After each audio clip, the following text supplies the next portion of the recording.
Hi guys. Tonight we are wandering into a castle where the wind never quite stops whistling through the battlements. You tug your cloak tighter as you step across uneven stone floors, the chill climbing up your legs like icy fingers. You feel the dampness in the walls, and you know that without heating, you probably won't survive this night, let alone the long winter ahead. But don't worry, you're not really going to be stuck here. You're safe in your warm room, drifting into this story with me. So, before you get comfortable, take a moment to like the video and subscribe, but only if you genuinely enjoy what I do here. And if you feel like it, tell me your location and the local time where you are listening. Now, dim the lights and let's move through the stone corridors. You picture yourself trudging past torchlit walls, hearing your own footsteps echo. The castle seems enormous at night, hollow with silence, yet humming with the distant snap of the winter wind. You turn a corner and the reality of life in such a place begins to settle on you. Those stone towers you admire from postcards or documentaries, they are not cozy cottages. They are cold, resonant drums of misery when winter grips them. It's strange to imagine kings and queens wrapped in fur-trimmed robes by day, reduced by night to shivering humans just like the peasants outside the walls. Yet, the difference is clear. While villagers piled together in single-room huts for body heat, monarchs tried to transform cavernous drafty chambers into sanctuaries of warmth and status. You catch the smell of smoke seeping from a half-dead fireplace. The flames dance weakly, unable to fight the freezing air, spilling from narrow, glassless windows. That's one fact about castles that always strikes you: the lack of true insulation. Even the thickest stone can't block the cold. It simply absorbs it. Step close to a castle wall in winter, and your palm will feel the icy bite immediately. Historians still puzzled over whether monarchs genuinely slept better than their subjects or merely pretended at luxury. Did gilded canopies and embroidered sheets make much difference when your breath fogged the air above your face? Perhaps, but they also carried symbolic weight. The royal bed was not just furniture, it was a throne laid sideways. As you wander deeper, you hear the distant creak of wood and imagine a giant bed looming in a chamber above. These weren't the modest beds of modern life. They were platforms raised high from the ground, layered with straw mattresses, feather ticks, woolen blankets, and sometimes even bear or wolf pelts. You realize the bed itself became an island of survival in a frozen stone sea. And yet, the draft never quite left. Curtains were drawn around beds, not only for privacy, but to trap warmth. The rustle of heavy fabric, the muffled voices beyond gave the bed an aura of secrecy. You might compare it to camping under layers of quilts, except the quilts were woven by royal weavers, the designs loud proclamations of wealth. Still, an odd thought tickles you, even with silks. And tapestries. The smell of damp fur, sweaty bodies, and smoldering coals must have been inescapable. Hygiene wasn't exactly a strong suit. You picture rolling over on a mattress stuffed with feathers that had long since broken into dust, sending up little clouds when you shifted your weight. The quirky detail that often goes unnoticed. Some kings traveled with entire bed frames packed up like luggage. Imagine servants lugging carved posts, canopies, and mattress rolls from one stronghold to another, all to ensure the king never had to suffer an unfamiliar pallet. The royal bed was portable power, reassembled wherever the monarch set camp. The soundscape returns to you, the faint patter of dripping water where snow has melted through a crack, the groan of timbers in the wind, the muffled bark of a dog in the courtyard below. Each noise would have been amplified at night, making sleep precarious. No double glazing, no sealed windows, no central heating, just you, a mountain of bedding, and the fragile hope that fire would keep burning till dawn. You lean against the door of the imagined chamber, feeling the iron latch cold under your fingers. The king and queen behind it are more vulnerable than you might think. Without warmth, without attendants close at hand, they would be just another pair of humans shivering in the dark. That's perhaps the greatest surprise, that all the ceremony in the world couldn't quite conquer the simple force of winter. The candle gutter's in its holder, and you step back into the corridor. Your mind drifts toward the great bedchamber itself. where kings displayed their grandeur while secretly hoping to keep their toes from freezing off. The thought makes you smile faintly, because beneath all the crowns and tapestries, royally had the same problem you'd have camping out tonight without a heater. You climb the winding stair, hand brushing the rough chill of stone, and the air grows heavier as you approach the upper levels. At last, you step into a grand chamber meant for a king, and the reality of royal sleeping arrangements begins to unfold before your eyes. The so-called Great Bedchamber was not merely a place to curl up for the night. It was a stage, an arena where power and prestige were performed under the guise of rest. The bed itself dominates the room, raised high on a carved platform, surrounded by hangings so thick they seem to drink in the flicker of torchlight. You notice how tall the posts are, stretching like miniature towers, each crowned with embroidered banners. These are not designed only for comfort, they are designed to impress. To shout to every visiting lord or foreign ambassador, "Behold, the wealth of the monarch who sleeps here." And yet the oddity strikes you. Most people never saw a king in his actual bed. The chamber stood as symbol more than reality, often used for audiences or semi-public ceremonies, where the ruler received select guests while reclining against bolsters. Think of it as a medieval blend of throne room and bedroom, where the most intimate piece of furniture doubled as a public backdrop. The mainstream fact here is straightforward. Royal bedchambers were among the most carefully guarded and richly decorated rooms in castles. They are tapestries not just for warmth, but for storytelling. Each panel might depict biblical scenes, mythical beasts, or dynastic triumphs, reminding everyone who entered that this monarch's bloodline carried divine sanction. But there's a curious tidbit, one that feels almost comic in the gloom. In some records we read of kings keeping favorite hunting dogs at the foot of the bed, or even parrots squawking in gilded cages nearby. It jars with the solemn image. Imagine a royal audience interrupted by the yapping of or the squawk of "God save the king" from a feathered mimic. Scholars continue to debate whether the royal bedchamber was more a living space than a true bedroom. Some argue that monarchs rarely slept there, preferring smaller, cozier rooms tucked deeper within the castle's thick walls. Others believe the grandeur was too important to abandon, even if the chill kept gnawing at their bones. You sense the truth probably lies in between, the ceremonial chamber as a daily stage, and hidden chambers as nightly retreats. You feel the thickness of the air, scented faintly with beeswax polish and smoke from an underpowered fireplace. The room is too vast for such meager heat. Your breath forms mist as you step further in, and you notice the bed curtains tied back during the day, waiting to be drawn tightly once the last attendant leaves at night. The curtains are not delicate fabrics. They are heavy brocades, lined with fur or wool, their weight alone reminding you that survival here was as much about brute insulation as beauty. Run your hand across the embroidered spread, and you feel the raised stitches, tiny knots of thread worked by fingers that must have OCD for weeks.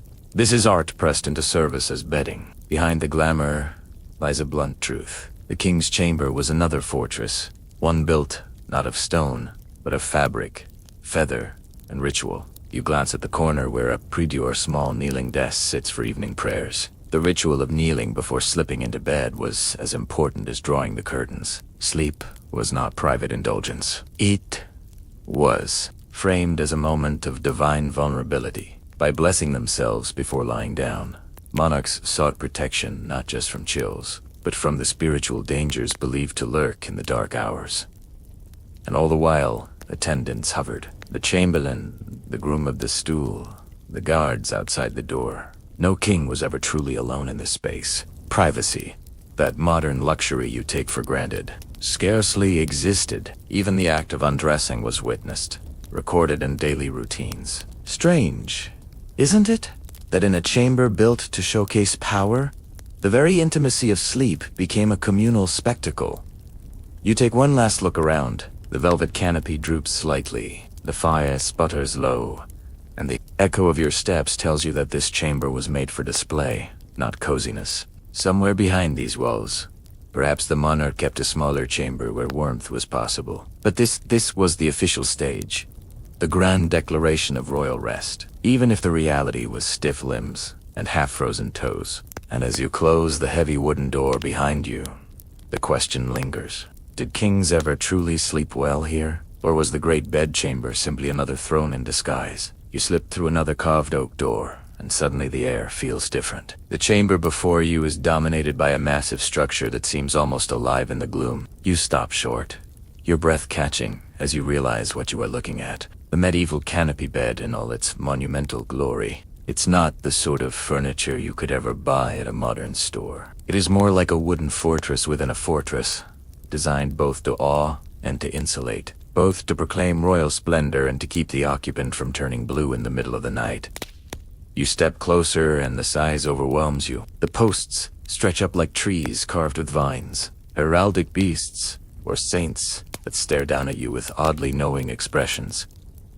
Above your head, the canopy spreads like a roof, heavy with fabric and tassels, embroidered in gold thread that catches the torchlight in small flickers. You imagine lying beneath it, staring upward at those patterns, half drowsy, half conscious of the weight of wealth hanging over you. Mainstream fact. First, canopy beds in medieval castles were designed for both grandeur and practicality. The canopy, supported by 4 tall posts, wasn't only decorative. It acted as a shield against drafts falling from high stone ceilings, and its thick curtains created a little cocoon of warmth. When the curtains were drawn shut, it was like building a tent inside a chamber, an enclosed space, where the king and queen might finally escape the icy bite of winter air. Run your fingers along the fabric, and you sense the texture of wool, velvet, or sometimes silk if imported from far away. The weave is dense, meant to block air, not simply to look pretty. And oh, the layers inside. A mattress stuffed with straw, topped with a feather bed, perhaps another layer of wool stuffing, then sheets of linen, followed by blankets and fur throws. You think of it as a layer cake of warmth, each level another defense against the cold creeping in from the stone floor and the chill seeping through window shutters. But here's a quirky little tidbit. Some of these beds were so big and so elaborate that they had to be disassembled and moved in pieces when the monarch traveled. Imagine a caravan of servants hauling carved bedposts, embroidered curtains, and bundles of mattresses across muddy winter roads, just so the king could sleep in familiar comfort miles away. The bed wasn't furniture. It was an extension of the monarch's body, carried wherever he went, like a snail shell. And yet, scholars remain divided on how effective all this grandeur truly was. Did these enormous canopy beds really trap enough heat to make a difference? Or were they mostly symbols of power with only marginal warmth gained? Some argue the heavy curtains created microclimates that were genuinely cozy. Others suggest the sheer size of the room and the lack of insulation meant that no amount of drapery could fully conquer the cold. It's a debate that lingers, because no one today can perfectly replicate the experience of sleeping in a 15th century royal chamber with authentic fabrics. No modern radiator, and a fire that dies at 3 o'clock in the morning. You climb the step stool at the side. Yes, many beds required steps because of their height. Once on the mattress, you notice how soft and uneven it feels. Feather beds were luxurious, but they could clump, and the linen sheets beneath your fingers are rougher than modern cotton. You roll over, and the fabric curtains fall around you, muffling the sound of wind outside. It's a relief. Suddenly, the draft that had been cutting through your cloak is silenced. The air is warmer inside this little pocket that's still tinged with the faint odor of smoke from the fireplace and the musky scent of furs. In your imagination, attendants bustle nearby. A chamberlain closes the bed curtains after ensuring the coals in a bed warmer have done their work. Perhaps a maid lays another wolf pelt across the monarch's feet. You hear the faint scrape of boots. Retreating, the click of the chamber door, and at last, silence. That sense of enclosure is powerful. You are cocooned, not just in fabric, but in ritual. Think about the symbolic weight of this. To sleep in such a structure is to announce that your body is precious, worth guarding by curtains and carvings, worth the labor of dozens who must maintain this mobile fortress of slumber. The bed is a stage, a throne lying on its side, but it is also a safe cave against the vast chill of the castle. The sensation of lying here, you realize, is one of contrast. Above the canopy looms heavy and ornate, a reminder of responsibility and performance. Around you, The curtains trap heat, making you feel like a child huddled under blankets.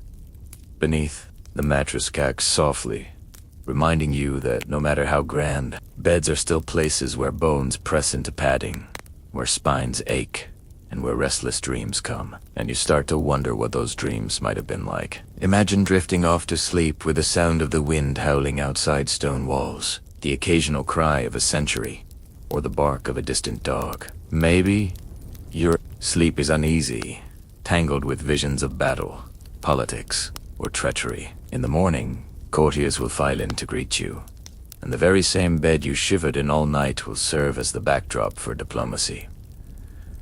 One fact lingers in your mind. Canopy beds were often so valuable they were listed in royal inventories alongside jewels and crowns. They were heirlooms, passed down generations, dismantled and re-erected in new castles.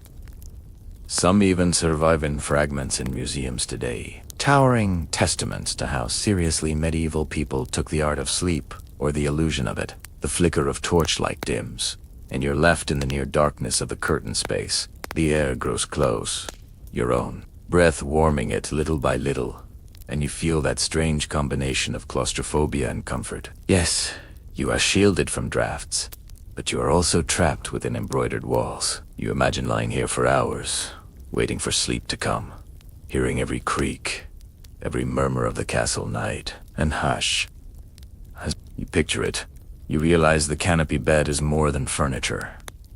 It is an entire ecosystem of medieval survival, part warmth, part theater, part prison of velvet and wood. To crawl inside was to admit vulnerability. To display it was to declare majesty. That duality clings to you as you pull the imagined curtains tight, shutting out the storm. Hoping to wake in daylight rather than in the eternal darkness medieval people so often feared. You shuffle further down the corridor, listening to the soft echo of your boots against the flagstones. Another chamber door looms ahead, and when you push it open, you realize immediately that this is no private sanctuary. The room is wide, low, ceiling compared to the grand chamber you left, and filled with more than one bed. A hush of presence lingers here, as though voices once whispered late into the night. This was a shared sleeping space, and the arrangement startles your modern sense of privacy. The mainstream fact is simple. In the medieval world, royalty and nobility rarely slept alone in perfect seclusion. The great bedchamber might hold the king's massive bed, but within its orbit was smaller beds, pallets or truckle beds, for courtiers, attendants, or favored guests. Imagine trying to drift off while someone else lies a few feet away, breathing steadily or snoring like a trumpet. The idea of private bedrooms, for every individual, is modern. Back then, sleeping together, whether family, retainers, or servants, was not just common, it was expected. You picture it clearly now. The royal bed, massive and curtained, takes center stage. Off to the sides, narrower beds are tucked against the walls. These might hold favored knights, personal secretaries, or noble companions who needed immediate access at dawn. Servants often unrolled pallets right on the floor near the fireplace, grateful for whatever warmth they could cling to. The chamber becomes a patchwork of slumber, a quilt of bodies pressed into one drafty room. And yet, here's a quirky detail that makes you smile. In some records, visitors wrote of being startled awake when a royado jumped into their pallet, or when an attendant whispered gossip long past midnight. Imagine the awkwardness. Half the kingdom's business being murmured between beds, like a boarding school dormitory. Except the stakes were political alliances and international treaties, rather than stolen sweets. Historians continue to debate just how intimate these shared arrangements really were. Some argue that kings and queens tolerated close company every night, that the sheer cold of castles demanded group warmth. Others believe these arrangements were The evidence is tantalizing but incomplete. Was the royal bedchamber more like a crowded tent? Or did monarchs sometimes retreat into smaller hidden rooms when they truly needed solitude? You run your hand across one of the small wooden bed frames, noticing its simplicity compared to the massive canopy you left earlier. The planks are rougher, the bedding thinner, the sense of prestige stripped away. Yet, in its own way, this smaller bed was vital. Imagine being a personal attendant, ordered to sleep within earshot, so that if the king called out in the dark, you could respond instantly. The sense of vigilance never ceased. The air feels thicker here, laced with smells that are less than regal. The mingling of damp wool, smoke, and human presence creates an atmosphere both intimate and stifling. You imagine the soundscape, servants whispering until the chamberlain orders silence, the crackle of embers in the hearth, a cough from someone curled on the floor, the restless shifting of blankets. Sleep here was not silence, but a communal murmur, a background hum of life within stone walls. And this communal aspect tells you something profound. Even in the royal household, the divide between ruler and subject blurred during the most vulnerable hours. To sleep in the same room is to share humanity, to acknowledge the need for warmth, companionship, and watchful protection. The bedchamber was not a fortress of solitude. It was a hive of dependence. One can't help but chuckle at how awkward it might have been. Imagine the king rolling over, muttering half-dreams, while a courtier lying a few feet away pretends not to hear, or the queen rising to say her prayers at midnight.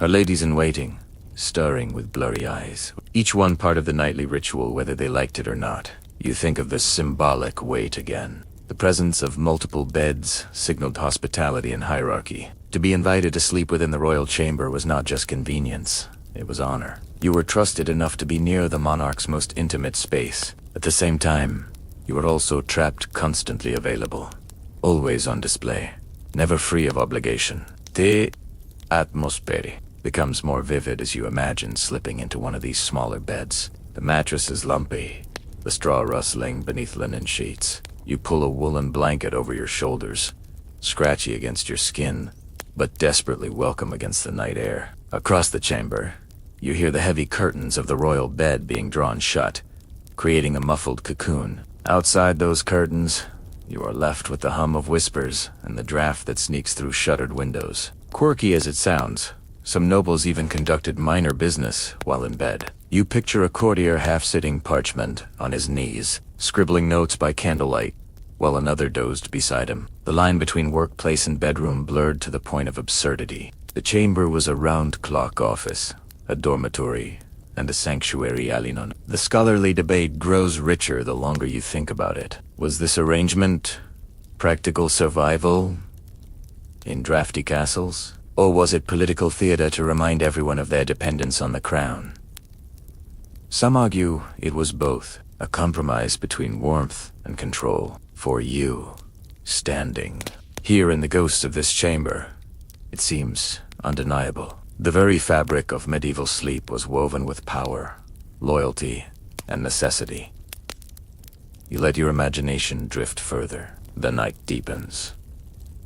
The fire dims to glowing embers, and the chamber fills with the sound of steady breathing. You lie awake, staring at the canopy silhouette in the dark, aware that at any moment the king could speak, and every person here would leap from bed. This isn't rest in the modern sense.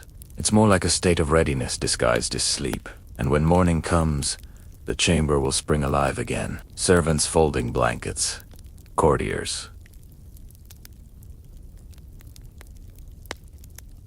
straightening tunics, the monarch stretching beneath fur covers while attendants fling the curtains wide. The intimacy of the night evaporates, leaving only ceremony and routine. Yet you can't quite forget that, for a few fragile hours, royalty and subjects shared the same air, the same drafts, the same uneasy dreams. You step back into the corridor, the hush of the shared chamber still in your ears. Privacy, you realize, is a luxury that even kings and queens couldn't buy. In these cold winters, in these vast stone halls, sleep was communal, survival was collective, and the night belonged not just to one bed, but to many. The next chamber you enter feels almost theatrical in its arrangement. Instead of one dominant bed with a scattering of pallets, you notice several imposing bedsteads lined along the walls, their frames solid oak, their covers rich with embroidery. It is not the cozy shared intimacy you just left,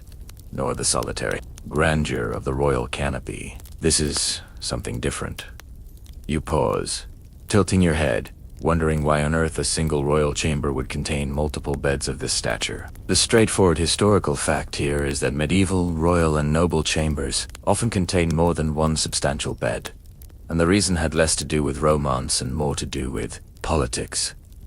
In some courts, it was common for monarchs to host honored guests, powerful allies, or even rivals within the same sleeping space. A secondary bed, richly made up, was there to demonstrate hospitality, trust, and a sort of choreographed intimacy. Imagine the message it sent. You are important. Enough to sleep under my roof, close enough to my person that I will let you share the sanctity of my chamber. You wander past one of these secondary beds, and you see that it is not a shabby thing shoved in the corner. Its posts are carved, its linens carefully arranged, its coverlet heavy with gold thread. To be placed in this bed was insult. It was a symbol of royal favor, an embrace into the very heart of power. You imagine ambassadors from distant kingdoms lying awake under such covers, torn between awe at the honor and anxiety at what it implied. But then comes a curious tidbit that makes you chuckle. In some households, these spare beds weren't always for living guests. They were kept made up purely for display so that any visitor to the chamber could see that the monarch was prepared to host at a moment's notice. Like having a guest room permanently staged, except that here the guest might never arrive. The bed itself became a diplomatic prop, whispering, "Our court is generous, our hospitality boundless." And yet scholars continue to wrestle with the interpretation of these multiple beds. Were they truly used as sleeping places for visitors, or were they symbolic gestures? More about theater than practical rest. Some suggest that only rarely would an outsider actually spend the night beside a monarch's chamber. Others argue it was more frequent than we imagine, a necessary step in building alliances during a world where written contracts were less binding than shared experiences. The debate lingers, unresolved, like the faint smell of incense woven into the fabric of the court. You picture the scene more vividly now. The king in his great bed, curtains pulled around him like a fortress. A favored ally reclining on a secondary bed a few yards away, not curtained, visible, vulnerable in a way that suggests trust, but also surveillance. Attendants curled on pallets near the fire, all of them awake at the first sound of trouble. It is part slumber party, part political summit, part hostage negotiation disguised as hospitality. Step closer to one of the unused beds and run your hand across the embroidered sheets. Our cool, crisp linen, stiffer than modern fabric, but beautiful. The pillows are plump with goose down. Above the headboard hangs a tapestry depicting saints, or perhaps a family crest. The eyes of stitched figures staring down as if to bless or to judge the one who lies there. And then you imagine the awkwardness, the rustle of blankets, the creak of timbers, the intimate sounds of sleep, all shared between monarch and guest. The snore of an ambassador might echo embarrassingly through the chamber, while the king lay awake gritting his teeth. Or perhaps the opposite. The monarch himself snored like a sawmill, while the guest tossed and turned in sleepless misery, forced to endure in polite silence. It makes you laugh quietly to yourself, but also reflect. The medieval night was not private, nor was it silent. Every movement, every breath was part of a communal theater that turned even rest into performance. The sensory details return. You smell the faint odor of lavender sachets, tucked into sheets to ward off pests. You hear the crackle of the fireplace fighting desperately against the drafts. You feel the uneven softness of the mattress beneath your hand, stuffed with feathers that have shifted into lumps. And above all, you sense the presence of power, not just in the people, but in the furniture itself. These beds are not passive. They are props in the play of monarchy. One curious story lingers in your mind. A chronicler once noted that a royal chamber displayed 4 beds, all magnificently draped, though no record survives of them being used. Perhaps they were meant to impress visiting dignitaries, or to suggest that the monarch's court could host dozens at a whim. You wonder if it was all bluff, lavish beds kept empty, like gilded chairs at a banquet no one attends. And still, the scholars debate.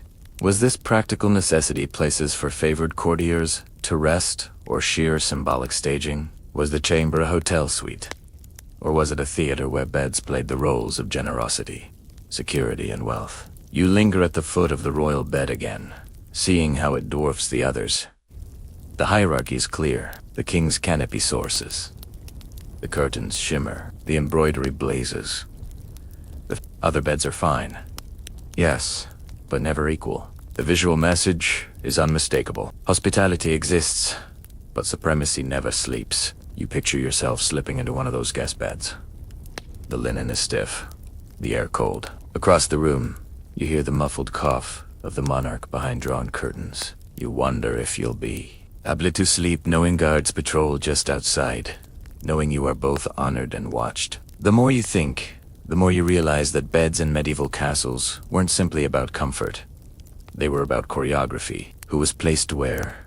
Who was seen? Who was hidden behind curtains?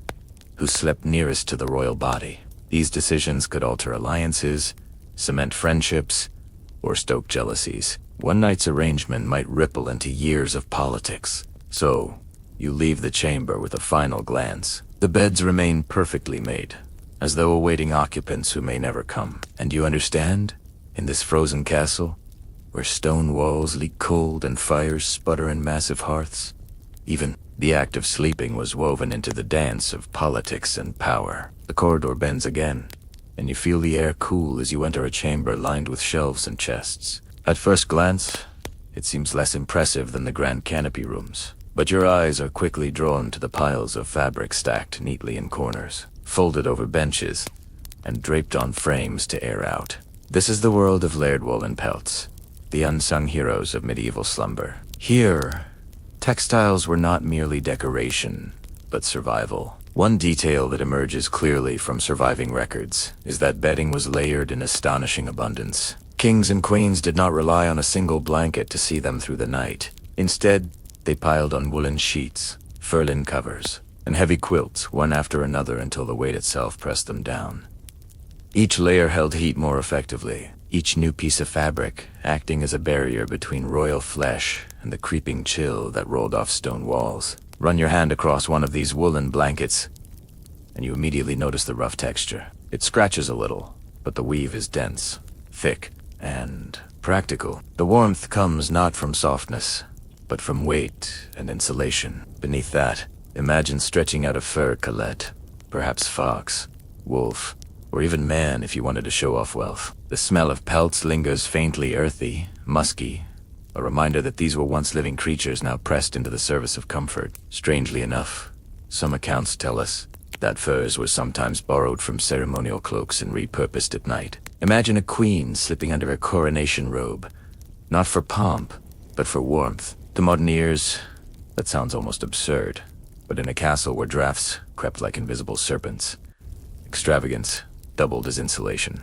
Researchers remain divided over just how effective these layers were in practice. Some argue that by the time you stacked 4 or 5 heavy blankets and topped them with pelts, the warmth was more than sufficient, even stifling if a fire still smoldered in the hearth. Others suggest that the sheer volume of cold air seeping through shutters and down chimneys meant the heat dissipated almost immediately, leaving royalty swaddled, but never truly comfortable. The question persists.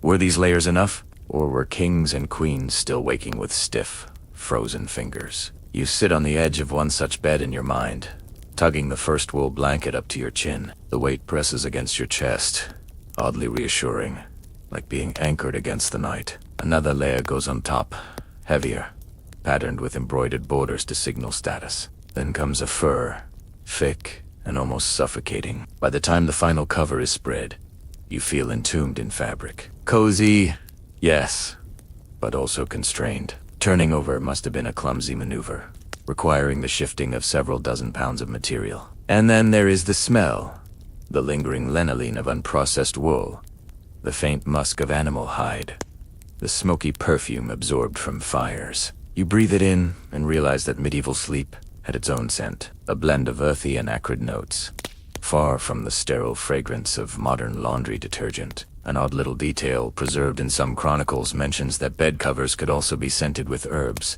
lavender, rosemary, or chamomile, tucked into seams. This was not just for pleasant fragrance, but for supposed health benefits to purify the air and ward off illness. You picture attendants shaking out blankets in the morning. Little sprigs fall into the floor, a subtle ritual of both hygiene and superstition. The visual spectacle mattered. These were not plain covers, but works of art. Quilts were embroidered with dynastic symbols, pelts lined with silk edging, wool covers stitched with patterns meant to impress visitors. Sleep was survival, but it was also theater, and every blanket had a role in the performance. Still, the question lingers in your mind. Did all those layers ever truly erase the bone-deep cold of a stone chamber in January? Some scholars argue that the layers worked remarkably well, creating pockets of trapped air that insulated like a primitive version of a down comforter. Others countered that the sheer scale of cold defeated even the eebiest fours, leaving monarchs to toss and turn despite their textile fortresses.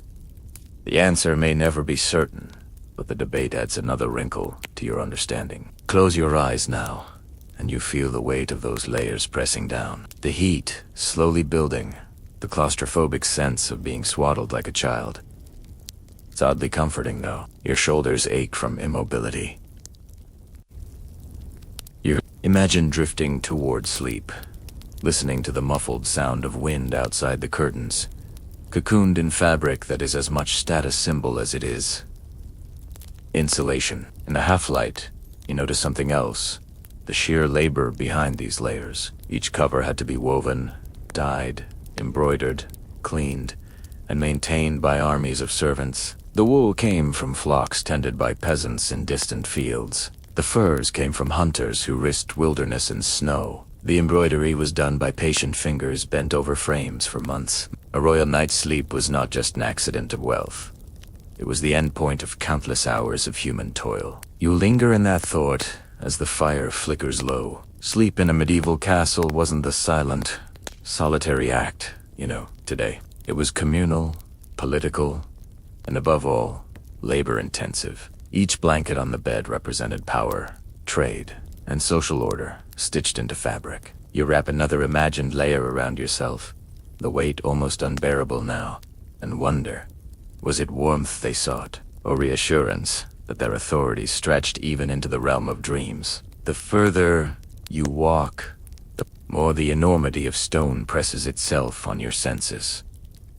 You pause in a side passage with a torch guttering in your hand casts faint shadows across walls that seem to stretch forever upward. The air is sharp and damp, carrying the taste of minerals and moss. This is the part that the guidebooks rarely mention.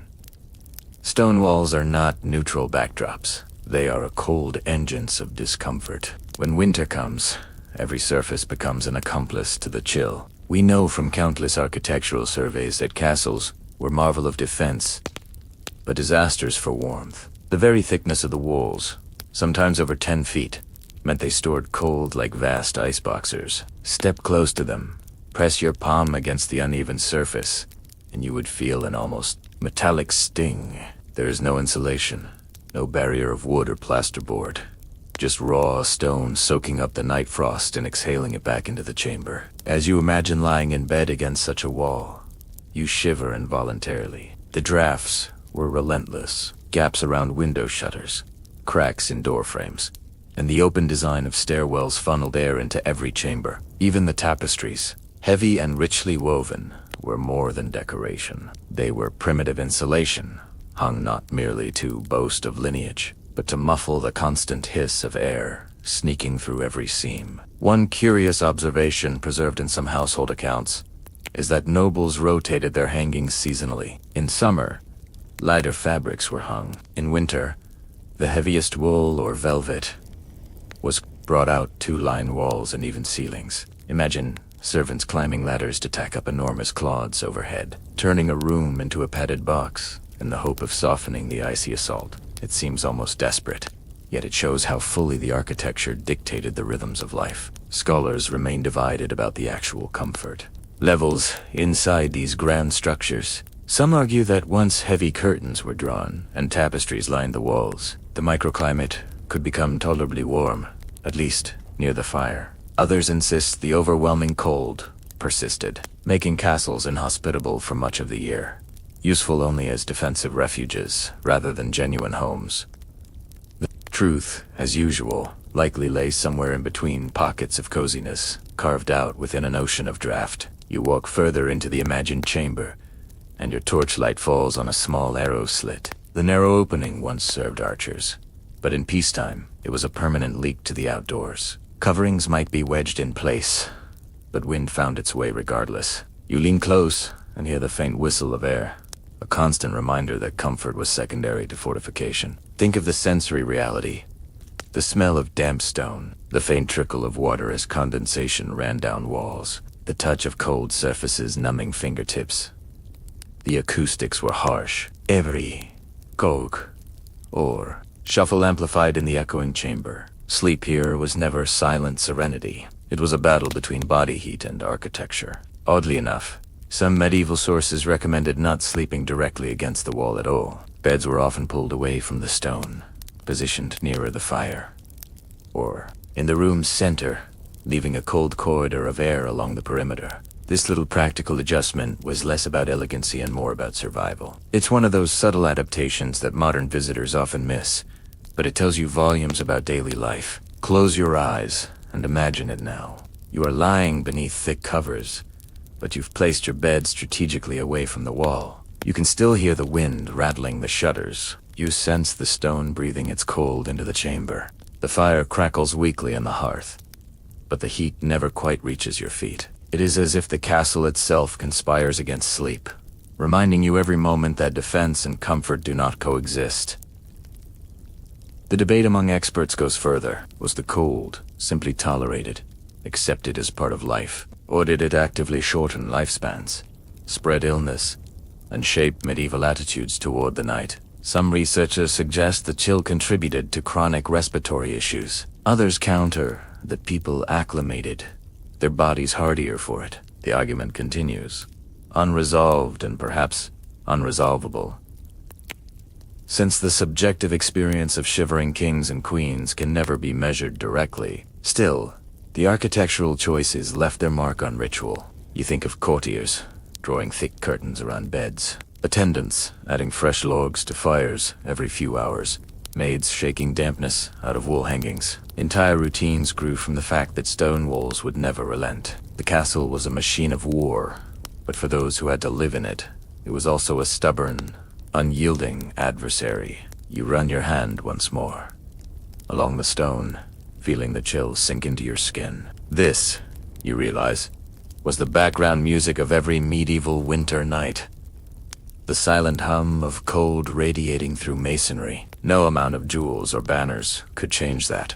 The monarch who ruled vast territories was powerless against the walls of his own chamber. And so you step away, your torchlight wavering, the stone looming like a frozen ocean at your back. Sleep in this world was not a gentle retreat. It was an uneasy negotiation with the very architecture that was meant to protect you. The corridor narrows, then widens into another hall. This one marked immediately by the blackened stone of a hearth. You feel the shift in the air as your torchlight glimmers across soot-stained walls. This is the heart of warmth in a medieval chamber, or at least it tried to be. Fireplaces and braziers were the monarch's first line of defense against the long punishing nights of winter. One certainty we have from architectural remains is that fireplaces became standard features in high-status rooms by the late Middle Ages. Before that, heating relied on central hearths. Open flames set into the floor of a hall, their smoke escaping through crude vents, or just drifting until it seeped from the rafters. By the time great castles reached their full splendor,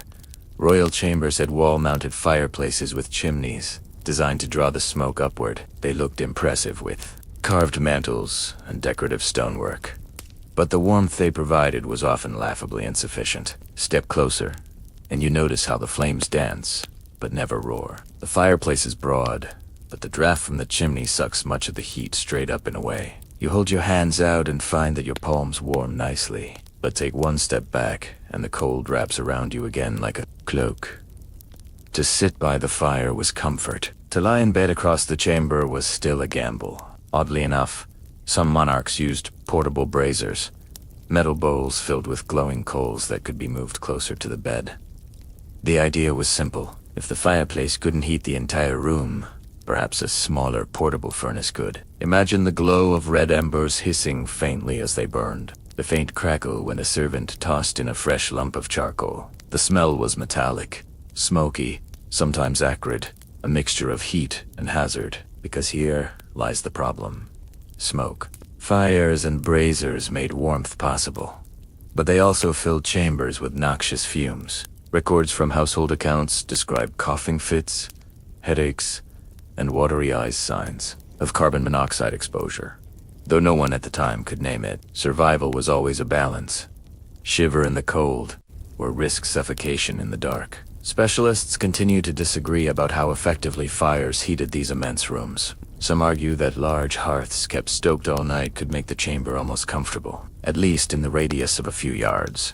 Others insist that the sheer scale of stone halls ensured that most of the heat was wasted, vanishing upward through chimneys or dissipating into icy masonry. The truth probably varied depending on the size of the chamber, the fuel supply, and the diligence of attendants. Now, picture yourself trying to sleep near one of these fires. The air closest to the flames is warm, almost too warm on your face, but your back remains chilled. You roll over, tugging the covers tighter, trying to balance the uneven waves of heat. Every crackle from the logs is loud in the night silence, sparks occasionally leaping and scattering. The light is comforting but also restless, flickering against the canopy curtains like ghostly dancers.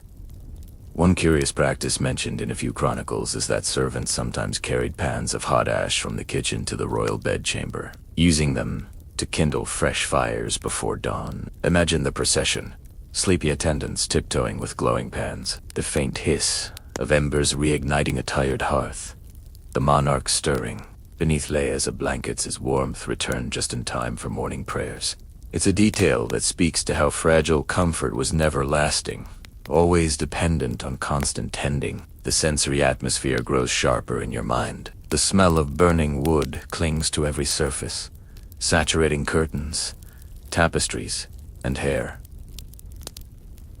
The floor near the hearth is gritty with ash. The sound of wood popping in the night is both soothing and startling, like distant musket fire. Smoke lingers, low, especially when damp logs sputter, filling the lungs with bitterness. You close your eyes and cough once, realizing just how much nightly life was entwined with fire. And yet, for all its flaws, the fireplace became a stage of its own. Monarchs often had elaborate mantels carved with family crests, or biblical scenes, turning the hearth into a symbol of continuity. Visitors entering the chamber would see not only the glow of warmth, but the glow of lineage. Evo's survival was turned into spectacle. The debate lingers in your mind as you sit by the imagined fire. Was this meager heat truly enough to offset the endless drafts? Or did kings and queens lie awake, one side of their body burning while the other froze, cursing the very walls built to protect them? Perhaps the truth is that sleep came not because of comfort, but because exhaustion eventually triumphed over discomfort. Think of the servants again crouched nearby to keep the flames alive. Their night was restless, filled with the duty of feeding the fire.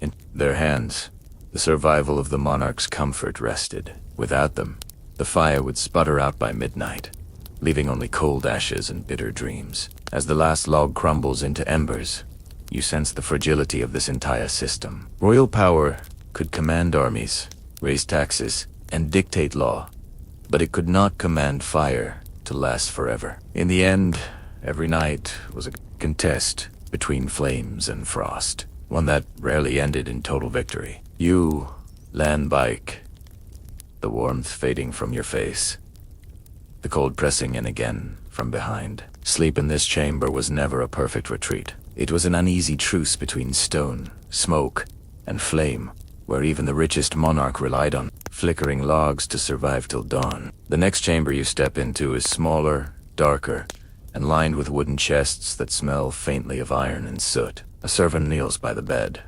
sliding something curious between the sheets. A long-handled pan, metal gleaming, filled with glowing embers. You recognize it instantly as one of the oddest tools of medieval comfort, the bed warmer. Evidence from inventories and household accounts confirms that bed warmers were common in royal and noble residences by the later Middle Ages. They were simple contraptions, A shallow metal pan with a hinged lid, mounted on a long handle filled with hot coals or ashes. The servant would swing or slide the pan gently beneath the covers to take the icy edge off before the monarch climbed into bed. It was not central heating, but in a castle where stone radiated frost, it must have felt like a miracle. You lean closer and hear the faint hiss as sparks meet fabric. The risk is immediate. The ember pan smolders dangerously near wool and linen. It's a delicate dance. Warmth, witot, fire heat. Without disaster, many anxious attendant must have feared scorching the royal sheets, or worse, igniting them. Yet necessity demanded risk. One odd little anecdote, preserved in letters, tells of a lady-in-waiting who forgot to latch the lid of the warmer, scattering glowing coals across the chamber floor. The ensuing panic shouts, stomping feet, a frantic bucket of water shows just how precarious this nightly ritual could be. Imagine trying to fall asleep in peace, knowing your bedding had been in intimate contact with fire only moments before. Academic opinion diverges on how effective these devices truly were. Some specialists argue that bed warmers offered only fleeting comfort, heating the sheets briefly before the cold returned. Others maintain that when used correctly, they created a pocket of warmth, lasting long enough for the sleeper's body heat to take over. The truth likely varied with skill, timing, and the sheer willpower of sleepy attendants, tasked with juggling embers. You picture the scene with more clarity now. The chamber's drafty, but the servant has just finished his work. The monarch slips into bed, the linen no longer stiff with ice, but faintly warm, releasing a sigh of relief. Curtains are drawn, the glow of the fire dims, and for a few precious minutes, the illusion of comfort prevails. Then the air slowly reclaims its dominion, the sheets cooling inch by inch. The cycle repeats the next evening, a ritual of warmth that was always temporary. The sensory elements are vivid. You can smell the metallic temps of hot iron, the acrid sweetness of burning coal. Your fingers brush the sheets and feel residual warmth fading like breath on glass. The sound of the pan scraping softly against the bed frame echoes in the quiet chamber. It is comfort delivered with smoke and risk, intimacy balanced on the edge of danger. There is also something ceremonial about it. The act of warming the bed was not just practical but symbolic, a mark of service, a demonstration of loyalty. To slide glowing embers beneath the king's sheets was to declare that even his most vulnerable moment, the act of sleep, was shielded by devoted attendants. The monarch lay in warmth, not solely because of technology, but because of people. And what are the servants themselves? Imagine their hands calloused and singed from handling these devices night after night, their nostrils filled with smoke, their eyes watering from sparks. They were the invisible guarantors of comfort, sacrificing ease so that someone else might fall asleep more quickly. The human toll of medieval warmth is easy to forget, yet it burned into every ember. A quirky little variation existed as well. Some records mention hot stones wrapped in cloth or bricks heated in the hearth slipped into beds to radiate gentler, longer-lasting heat. Unlike ember pans, these carried less risk of fire, but offered less intensity. Choice between stone and coal was another nightly calculation, a balancing act between safety and immediate relief. As you pull the imagined covers up around your shoulders, you think about how fleeting this comfort must have been. The momentary glow would fade within minutes, leaving the sleeper once more dependent on thick blankets and body heat. The bed warmer was a gesture, not a solution, an opening act for a long night of shivering endurance. Still, the ritual mattered. It gave the impression that warmth could be commanded, that even the coldest castle could bend to human ingenuity. Perhaps it was less about temperature and more about reassurance. The psychological balm of sliding into sheets that had been briefly kissed by fire. In a world where control was everything, even temporary mastery over the cold carried meaning. You stand again by the door of the chamber, watching the last wisps of smoke curl from the metal pan as it cools. The monarch sleeps, cocooned in curtains, while servants clear away the dangerous tool. Tomorrow night, it will be repeated.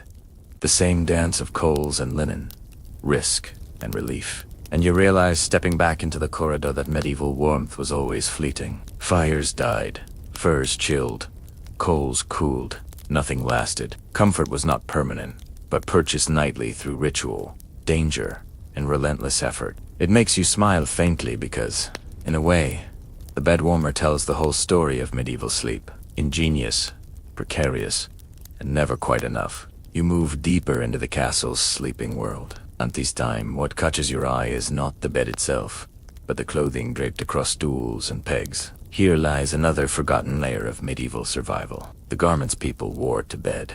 For kings and queens, sleep did not mean slipping into silk pajamas, or nothing at all. It meant dressing strategically, layering against the cold, turning nightwear into armor against the frost. Surviving household records tell us plainly that specialized nightclothes existed. Monarchs and nobles wore long linen shirts, sometimes reaching to the ankles, functioning as both undergarments and sleepwear. These were paired with woolen hose, heavy socks, or occasionally gloves, and most iconic of all, the nightcap. You imagine a king pulling a soft cap over his head before crawling under furs, the tassel brushing against his cheek as he settled into place. Think of how necessary it was. The head, after all, loses heat quickly in a chamber where breath crystallized in the air. Covering every inch of skin became essential. The idea of sleeping in full layers may feel suffocating to you now, but to them it was the difference between life and a shivering vigil till dawn. Curiously, some accounts suggest that royalty even wore multiple layers of tunics at night, essentially turning sleep into another form of daily dress. Imagine fumbling under piles of blankets while swaddled in 2 or 3 wool garments, the weight so heavy that rolling over required determination. Comfort was sacrificed to survival, and nobody doubted the necessity. Experts continue to disagree about just how heavy these layers were. Some argue that monarchs, cushioned by fires and tapestries, might have managed with only modest nightshirts. Others insist the bitter cold demanded full dress, sometimes even with cloaks pulled across the shoulders. The debate continues, fueled by scattered descriptions in inventories and letters. The truth is likely that it varied from castle to castle, and from one bitter January to a milder March.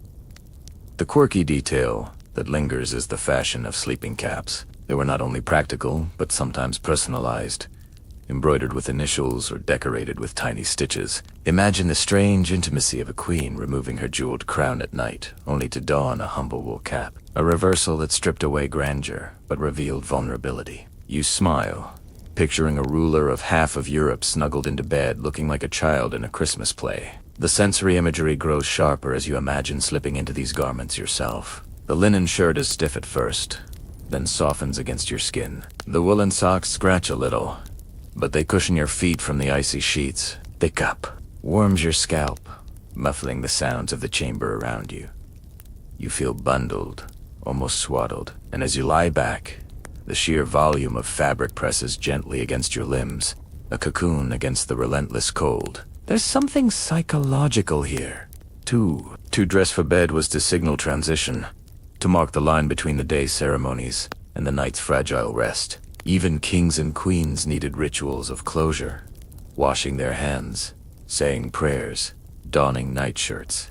The nightcap, small as it was, symbolized the final step into vulnerability. Some letters from the 15th century even describe noble families giving finely made nightshirts as gifts. It seems strange at first, but when you consider the climate, it makes sense. To present a beautifully embroidered linen gown was to offer not just fabric, but warmth, safety, and intimacy. Sleep itself was commodified, turned into a currency of favor and affection. And then there were the moments of humor. Chronicles sometimes mentioned servants laughing quietly when courtiers scurried down corridors in night, startled awake by alarms or sudden visits. Imagine the indignity, a duke dashing through stone halls in a long linen shirt caput, shivering as he tried to look dignified. Even the most powerful men and women were reduced to their undergarments. By the cold and the darkness, the debate among researchers lingers. Were these layers purely practical, or did they also carry symbolic meaning? Some argue that richly embroidered nightshirts were intended to demonstrate status even in private, while others see them as proof that even royalty could not escape the humble necessities of human life. Perhaps the truth is both. Nightclothes protected against the cold, but they also reminded everyone, monarch and servant alike, that even in bed, status had to be stitched into fabric. Now imagine yourself climbing into a curtained bed, your body wrapped in wool, linen, and fur, your head tucked under a cap. You shift once, twice, trying to find ease under the weight. You breathe into your own hands, warming them through the fabric of gloves. Your skin prickles with the itch of wool, your chest tightens beneath layers. And yet you are grateful, because without it, the cold would gnaw at you until dawn. The torch guttering in the corner sends shadows across the pile of discarded cloaks and boots. Attendants retreat quietly, leaving only the rustle of fabric as the monarch turns in bed. For a brief moment, the world feels still, wrapped in layers, cocooned beneath curtains. The king, or queen, yields to sleep, and you realize, stepping softly back into the hall, that medieval nightclothes were not just garments. They were shields stitched, woven, and pulled tight against the castle's endless winter breath. In those quiet hours, crowns and scepters meant little. Survival came instead from socks, gloves, and the humble nightcap. The chamber you step into next is grander again, though not because of its bed or its hangings. This room exudes power in another way. Standing in the shadows are men in fine livery, quiet and still. Ter presens, un mistacable. These are the chamberlains, the keepers of royal privacy, the gatekeepers of who approached the bed. You sense immediately that this was not just a sleeping room. It was a stage of constant negotiation, where entry was controlled with precision. From official records and court manuals, we know that the bedchamber was one of the most restricted spaces in any castle. Monarch's safety depended on it. Only a handful of trusted attendants were ever allowed past the heavy door, and each had a specific duty. The chamberlain managed access. The groom of the stool oversaw personal necessities. Pages tended to clothing or fires, and guards stood discreetly outside. Together they formed a human shield around the royal body at its most vulnerable. Think about the vulnerability of sleep.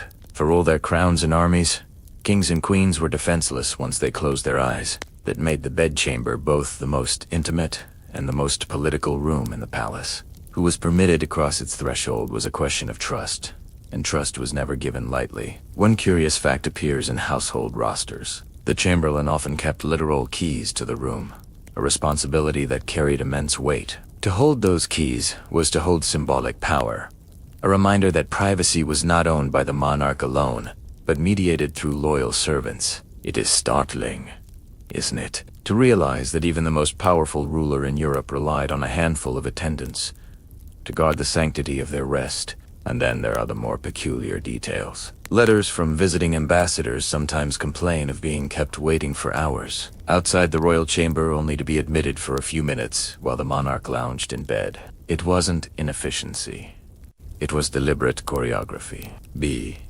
Restricting access. Chamberlains heightened the aura of majesty, ensuring that glimpses of the royal body, even swaddled under blankets, felt like a privilege. Researchers continue to argue about just how much privacy monarchs truly had. Some suggest that kings and queens managed secret retreats, smaller side rooms where they could slip away and sleep without witnesses. Others believe that nearly all royal slumber was supervised in some form, with attendants always nearby, ready to act. The lack of surviving evidence keeps the debate alive, leaving you to imagine the spectrum, from solitude stolen in hidden chambers.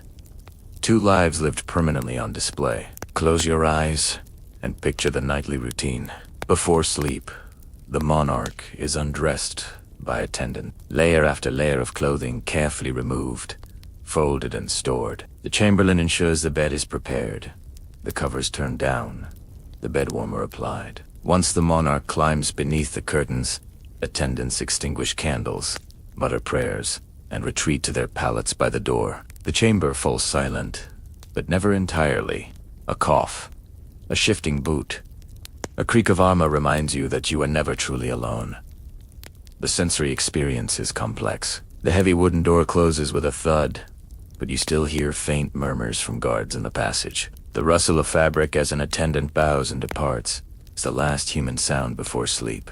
The air smells of beeswax and ash, and behind the curtains, The monarch inhales deeply, trying to forget that others stand watch only feet away. One amusing little vignette survives from a court chronicle. A chamberlain once tripped over a dog curled at the foot of the royal bed while making his nightly rounds. The king, half asleep, reportedly scolded him with such humor that the story spread through the household. Even in a space charged with solemnity, accidents and laughter crept in. The presence of attendants meant that no moment was entirely private, not even a stumble in the dark. You start to realize that the chamberlain were more than guards. They were curators of Ima.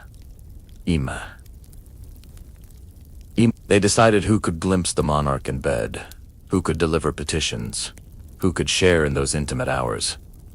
Access became currency, and with it came rivalries. To be shut out of the chamber was to be cut off from influence. To be admitted was to stand at the edge of power itself. The debate lingers in academic circles. Was this arrangement primarily about physical safety, or was it also about performance? Some argue that the constant presence of attendants was necessary to prevent assassination, rebellion, or betrayal. Others emphasized the ritualistic sides, where the bed became a stage, and the chamberlains, its stage managers, ensuring the monarch was always framed as inaccessible, mysterious, and divinely chosen. Likely both are true. Now, imagine yourself as the monarch. You slip under the covers, curtains drawn, fire flickering low. You know that outside the fabric barrier stand men who can hear you breathe, who will leap up at the first sound of distress. You are cocooned, but also surveilled. You are safe, but never free. It is both reassurance and imprisonment, comfort and unease entwined.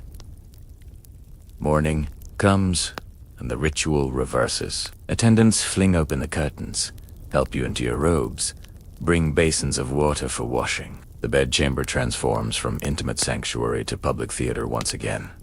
You cannot separate the two. The very place you dream is also the place where power is negotiated, whispered, and displayed. You step back into the corridor, and the lesson clings to you. Medieval kings and queens never slept alone in the way you understand it. They slept guarded, attended, and observed. Privacy was an illusion maintained by curtains, while trust was enforced by chamberlains with keys. The monarch's most private chamber was paradoxically one of the most political spaces in the entire castle. You walk softly into the next royal chamber, and at first glance, it looks familiar. A massive bed curtained in velvet, the fire hissing low in the hearth, the walls lined with tapestries.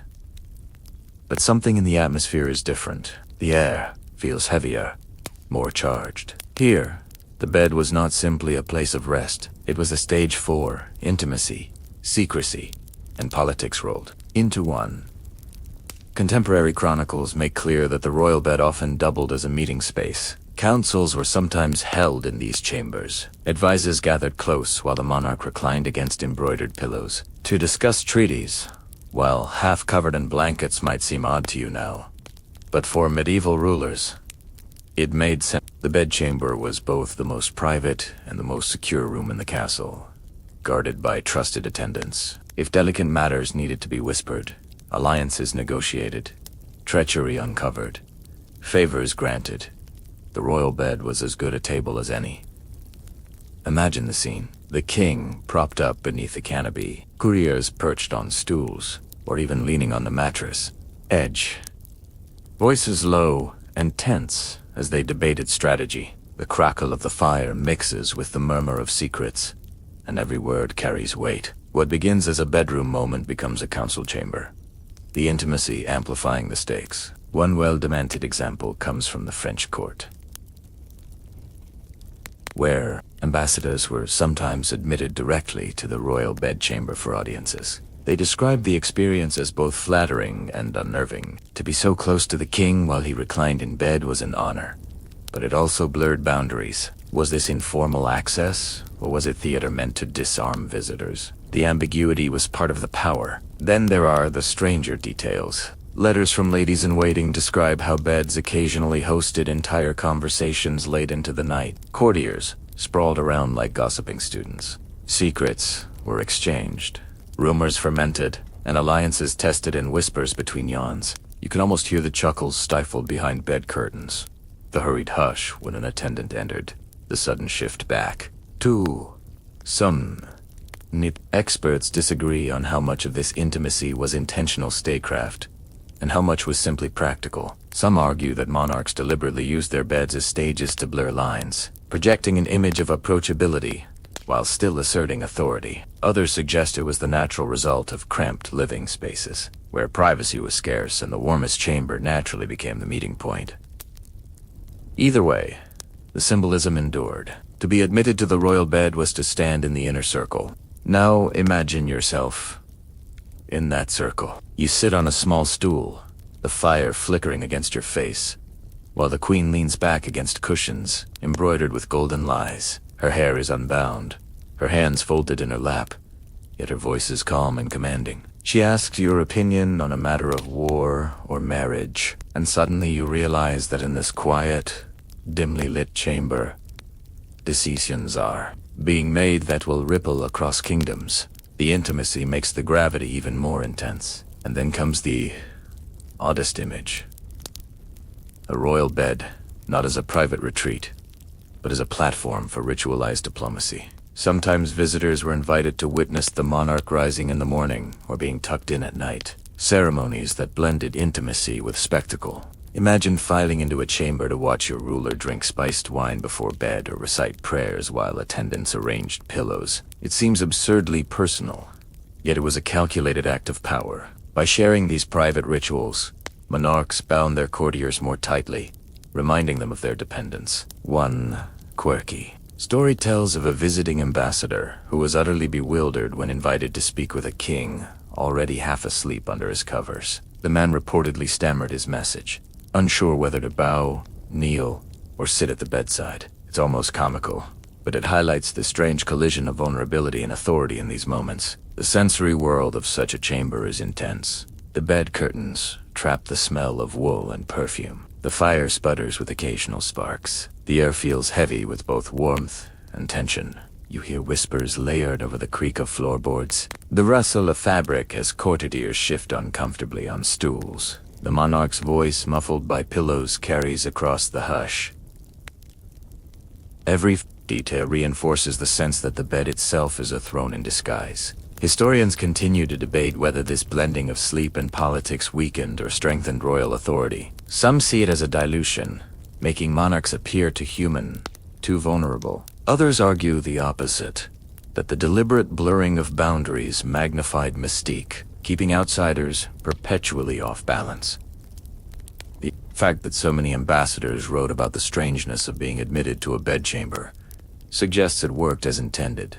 It left an impression not idly forgotten. Now place yourself behind the curtains, lying on the mattress as the last attendants retreat. You feel the indent of where advisors sat moments earlier, their words still echoing in your ears. The fire burns low, the chamber grows quiet, yet the weight of politics lingers in the fabric. Even in sleep, you cannot escape it. Tomorrow, the cycle will repeat. Counsel at the bedside, whispers at the pillow, decisions made in the fragile space between rest and wakefulness. You step back into the corridor, the sound of voices fading from memory, and you realize something profound. In the medieval world, there was no true boundary between the political and the personal, the ceremonial and the private. Even the bed, that most intimate of refuges, was a stage where power played itself out. The corridor you follow now twists downward, toward a wing of the castle that feels less ceremonial and more practical. The walls are plainer, the ceilings lower, the air sharper. You enter a chamber filled not with velvet curtains, but with travel trunks, folded tents, and rolled bedding. This is the world of the royal traveling bed, the companion that followed kings and queens wherever their duties or whims carried them. From surviving household accounts, we know that monarchs rarely stayed in one castle for long. Courts were mobile, drifting between palaces, fortresses, and hunting lodges. And when war or pilgrimage demanded it, the king or queen ventured into tents pitched in hostile fields or icy forests. Yet even in those circumstances, they did not surrender the comforts of ritual sleep. Beds were dismantled, packed onto carts, and reassembled like puzzle pieces wherever the royal body required rest. Think about what that meant. Servants lugging heavy oak posts through mud, dragging mattresses wrapped in oilcloths to protect against rain, carrying embroidered curtains through mountain passes. It was an enormous effort, yet one deemed essential. The royal bed was not just furniture. It was a portable symbol of majesty, an anchor of continuity, even in the most uncertain places. One detail recorded in English royal inventories is particularly striking. Henry VIII traveled with an entire dismantled bed of state, carved, painted, and complete with canopy. Imagine the absurd sight of a gilded bed frame emerging from a wagon in the middle of a battlefield camp, while soldiers huddled nearby on straw pallets. The bed announced that the king remained king, even when surrounded by mud and fear. And here's a strange, almost comic note. In some expeditions, portable beds were so large and elaborate that setting them up required entire teams of carpenters. Chronicles describe tents straining under the weight of wooden frames, ropes creaking as servants struggled to raise canopies inside canvas pavilions. You almost hear the grunts, the laughter, the muttered curses as royal dignity was rebuilt in the middle of nowhere. Experts still puzzle over how effective these traveling beds truly were. Did they offer real comfort, or were they more symbolic gestures? Some argue the familiarity of one's own mattress and hangings provided genuine warmth and psychological reassurance. Others believe the effort far outweighed the benefit, that no matter how many furs you piled, a tent pitched on frozen ground could never feel like home. The lack of agreement shows how blurred the line was between practicality and performance. Picture yourself inside one of those campaign tents now. Outside, snow crunches under the boots of guards, and the night wind snaps the canvas like a drum. Inside, the royal bed stands proudly, its curtains drawn, its blankets thick with fur. A brazier glows nearby, throwing sparks against the damp walls of the tent. You crawl beneath the covers and feel the reassuring familiarity of the same fabrics you slept under at Windsor or Rouen.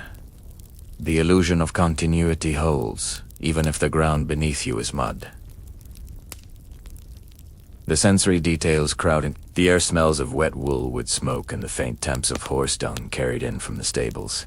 The fire crackles, but never quite warms the air. The mattress feels lumpy from travel, feathers clumped from damp. The curtain muffles some noise, but you still hear the restless stamping of hooves outside, the mutter of soldiers.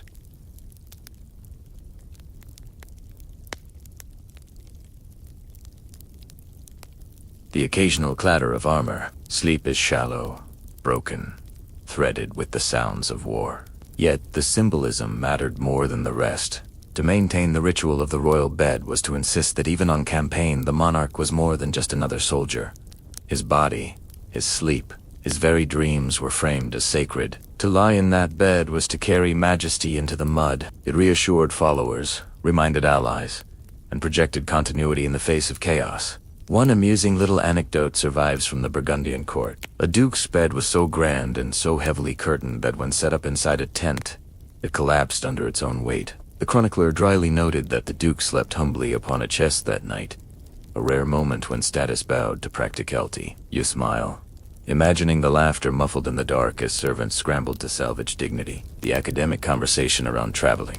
Beds touches on psychology. Was this about warmth or about maintaining the illusion of control? Some scholars suggested the very act of sleeping in familiar surroundings, even within a hostile environment, calmed rulers, allowing them to project confidence. Others argue that these beds were stage props seen by courtiers and allies more than used by the monarch themselves. Either way, the spectacle of a bed reconstructed in a frozen field remains unforgettable. Now imagine yourself lying there as king or queen. The tent flaps snap in the wind, a candle sputters, and the curtain of your bed shields you from curious eyes. For a few moments, wrapped in the same embroidered sheets that touched your skin back in your palace, you can pretend the world outside is not chaos. You drift into sleep, not because it is warm, but because ritual makes it familiar. You step back from the tent in your mind, leaving the bed to loom alone in the flickering firelight, and you realize something essential. Medieval kings and queens did not simply sleep where they were told. They brought their world with them, reconstructed it night after night.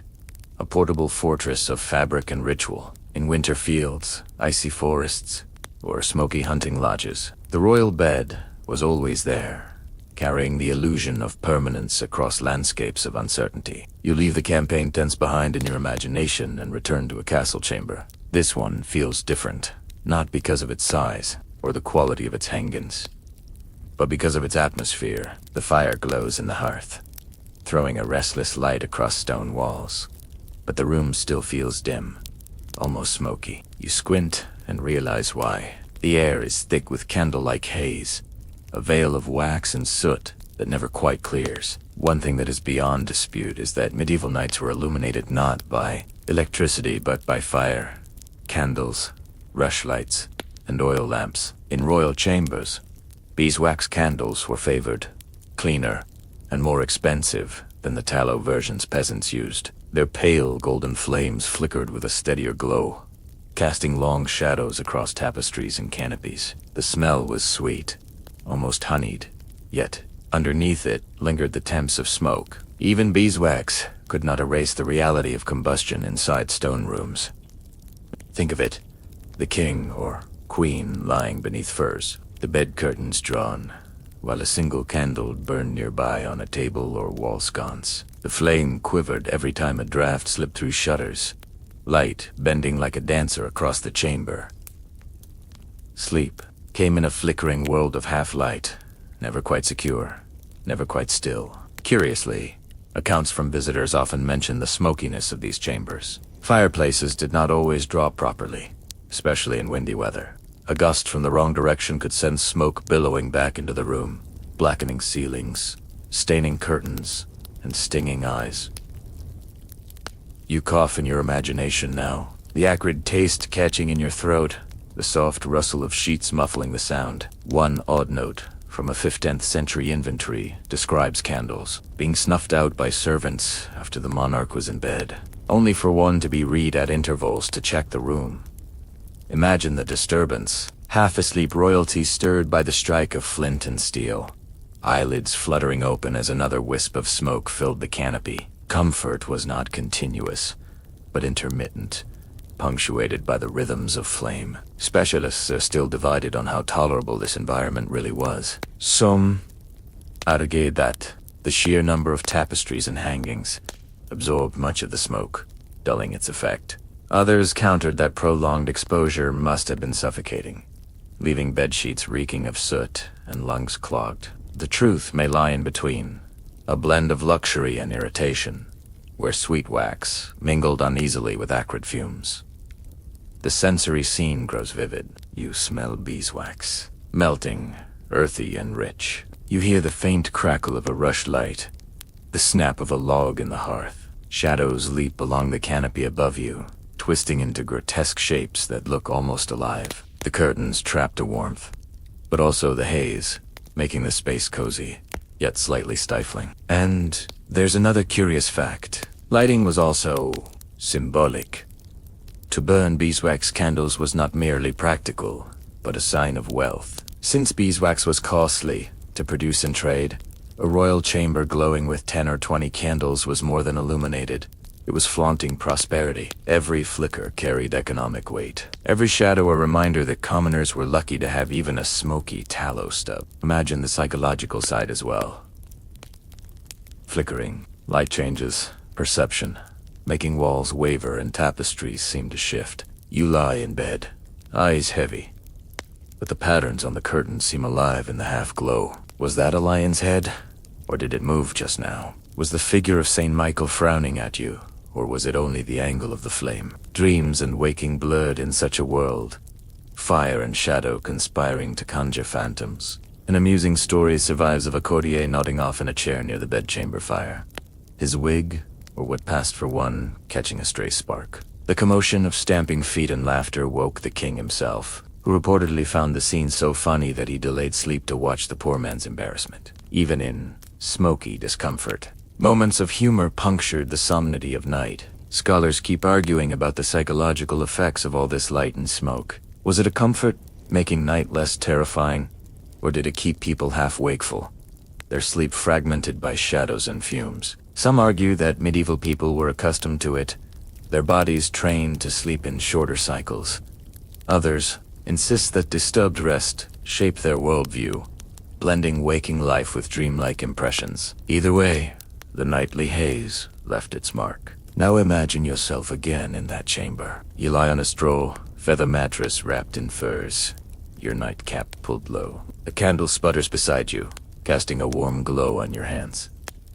You close your eyes, but light seeps through the curtains. Shadows slip across your eyelids. The fire spits, sending a puff of smoke into the canopy. You turn, cough once, then settle again, halfway between sleep and waking. This was royal comfort, not perfection, but compromise. As dawn near, the last candle gutters out, leaving only smoke drifting lazily in the chamber. The monarch stirs, eyes smarting sheets scented of wax and ash. Outside, servants prepare to throw shutters wide, letting in the icy morning air. Night has ended, but the memory of flickering flames and smoky breath clings to the bed like an invisible veil. And as you step back into the corridor, you realize medieval sleep was never pure silence or darkness. It was a theater of shadows, illuminated by beeswax and woodsome smoke, where kings and queens drifted off under a haze that blurred reality and dream. The next chamber feels quieter,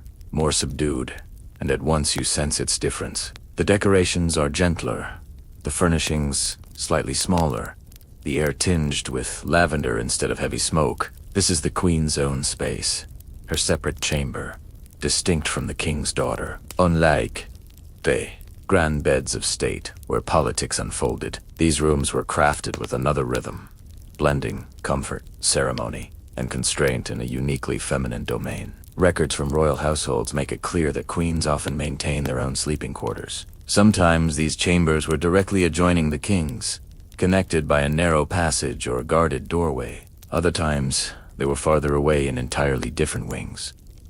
The separation was practical, as well as symbolic. Queens oversaw their own attendance, managed household accounts, and required privacy to conduct rituals associated with pregnancy, childbirth, or devotion. A royal marriage bed may have been paraded on special occasions, but much of the nightly reality was lived apart. Imagine the difference. Step inside and you see a bed still rich with curtains and tapestries, but the atmosphere is softer. Embroidery lines the walls with scenes of saints or flowers, rather than battles. The sheets smell of herbs tucked into seams, rosemary or lavender meant to calm the body. A prie-dieu kneeling desk stands close at hand, reminding you that devotion was expected at all hours. This chamber radiates both intimacy and duty. One fascinating account comes from the household ordinances of Queen Isabella of France, which lists the daily routine of her ladies-in-waiting. They attended her closely as she undressed, helped with prayers, and even slept nearby on pallet. The queen's chamber was not solitude, but a stage of female community, where attendants shared whispers late into the night. It was protection, companionship, and control all at once. And then there are the quirks that make you smile. Chronicles occasionally mention queens keeping small lapdogs or even monkeys in their chambers. Creatures prized not just as pets but as status symbols.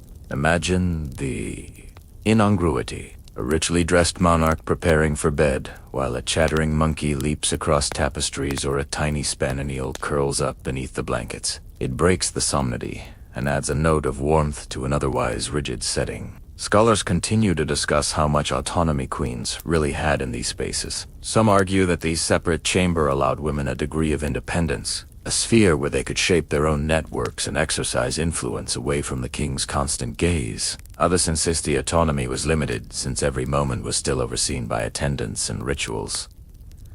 The truth, as usual, likely shifted depending on the queen herself. Some wielded their chambers as centers of power, others endured them as gilded cages. Close your eyes and imagine lying in this room. You are wrapped in layers of wool and fur, but the scents of herbs and perfumed oils soften the experience. The fire burns low, tended by a lady. Before she withdrew to her own pallet, the curtains close around you, muting the sounds of the castle. You feel both secure and constrained, watched yet comforted, a paradox of medieval royalty. The sensory details are vivid. You hear the quiet breathing of attendants on the floor nearby, the faint whimper of a dog shifting in its sleep. You smell the lingering sweetness of lavender crushed between sheets. You see the flicker of a single beeswax candle, its glow turning embroidered flowers into shimmering patterns on the canopy. It is not the smoky grandeur of the king's chamber. It is more personal, yet still steeped in ritual. One anecdote tells of a queen who invited her closest ladies into bed with her during especially cold winters, not out of impropriety, but simply for warmth and companionship. The image is striking, royalty curled among trusted women, whispering prayers and stories in the dark. Human despite the weight of crowns. You realize that in such moments, queens experienced a nightly intimacy kings rarely permitted themselves. Academic discussion persists on whether these chambers were truly refuges or extensions of duty. Was the queen's bedchamber a place to rest, or another space for diplomacy where ladies carried messages and brokered favors? Some evidence suggests both. The bed became a hub where feminine influence radiated outward, shaping politics from behind embroidered curtains.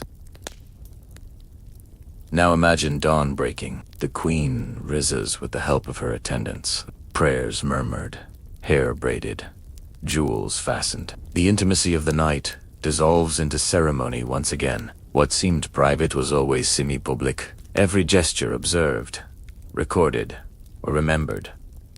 The bedchamber was never hers alone. It belonged to the network of power she embodied. You stepped quietly back into the corridor, reflecting on the paradox. The queen's chamber was gentler, more perfumed, more intimate, but it was no less political. Within its curtains lay both comfort and constraint, affection and duty, privacy and performance. And perhaps, in the long, frozen winters, it offered one small consolation, a place where a woman could shape her own sphere of influence, even while wrapped in the furs of a kingdom.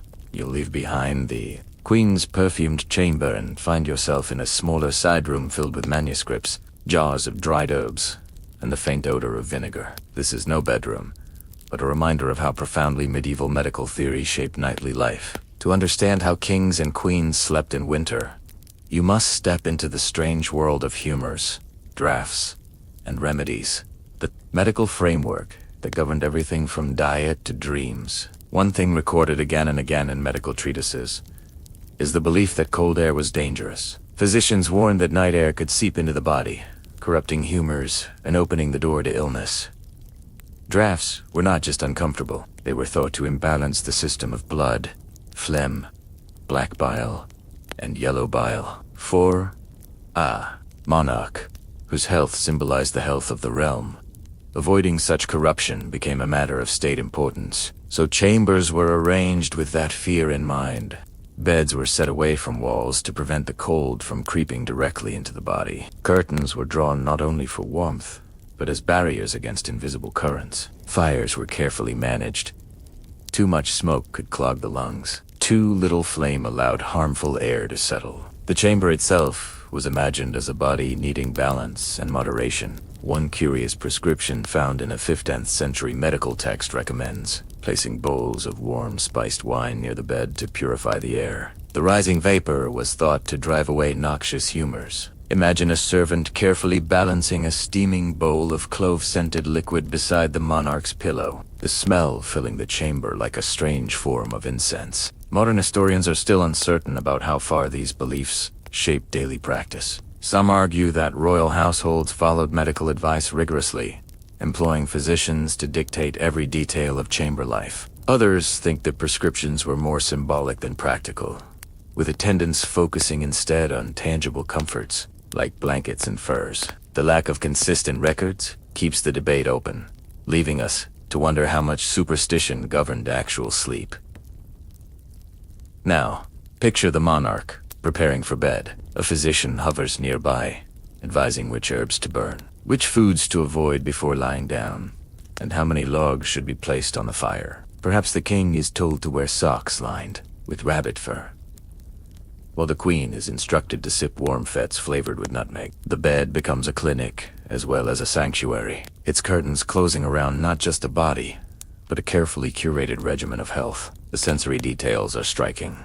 The air smells of rosemary and thyme scattered on the floor to ward off corruption. Faint sweetness of cloves lingers from spiced wine left steaming near the bed. The fire pops softly, its smoke weaving into the herbal haze. You hear the gentle prayers of attendants, blending with whispered medical instructions. A chorus of devotion and science, if you can call humoral theory science. And here's a peculiar little fact that seems almost comical. Some texts advised placing live animals in chambers as natural heaters. Tiny lapdogs, or even hens, might have been tucked close to beds. Their body heat considered a remedy against drafts. You can't help but smile at the thought of a queen drifting off while a chicken drowsed under her bed curtains, plucking softly in its sleep. But behind the humor lies the constant anxiety of illness. Medieval winters were not merely uncomfortable, they were perilous. Pneumonia, fevers, and chills could sweep through castles as easily as through peasant huts. And when the monarch fell ill, the kingdom trembled. Every precaution, no matter how odd, was worth attempting. Scholars still discuss whether the obsession with drafts was justified. Was it mere superstition? Or did cold air in unventilated stone chambers genuinely contribute to illness? Some argued that the dampness and smoke combined with chill could indeed exacerbate respiratory problems. Others think the real danger lay in malnutrition and infection, not air itself. But to a medieval physician, the explanation was clear. Ballast the humors, guard against drafts, and the royal body might endure another winter. Now slip beneath the imagined covers yourself. You smell rosemary sprigs stitched into the seams of blankets. You hear the faint bubbling of a pan of wine steaming on a tray. You feel the odd comfort of wool socks, perhaps damp with sweat, but warmer than bare skin. And in the back of your mind lingers the fear that any shiver might herald disease. Sleep here is not pure rest. It is a nightly ritual of medical defense, a fragile hope against invisible dangers. Morning would begin with diagnosis as well. Physicians examined the monarch's complexion, checked the quality of sleep, even inspected urine for signs of imbalance. Dreams themselves were interpreted through humoral theory. Too much black bile might cause nightmares, while an excess of blood might lead to restless tossing. The very act of closing one's eyes was entangled with science, superstition, and symbolism. You step back into the corridor and breathe the cooler air, relieved to escape the haze of herbs and smoke. But you carry with you the realization that in medieval castles, sleep was never simple. It was a medicalized, ritualized act, shaped by fear of drafts and faith imbalance. The monarch's body was a kingdom in miniature, guarded not only by soldiers and chamberlains, but by sprigs of rosemary and bowls of steaming spiced wine. You descend a narrow stair into a plainer wing of the castle.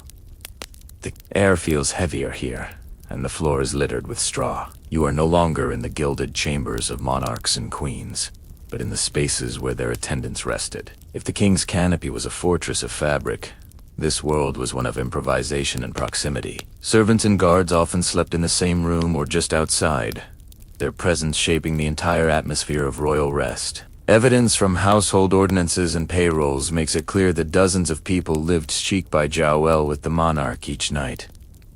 The chamberlains had pallets in corners. The guards leaned against door frames and lower servants unrolled bedding wherever there was floor space. Comfort was a privilege reserved for the royal body. For everyone else, sleep meant curling by the hearth or dozing upright in a chair. You imagine it vividly now.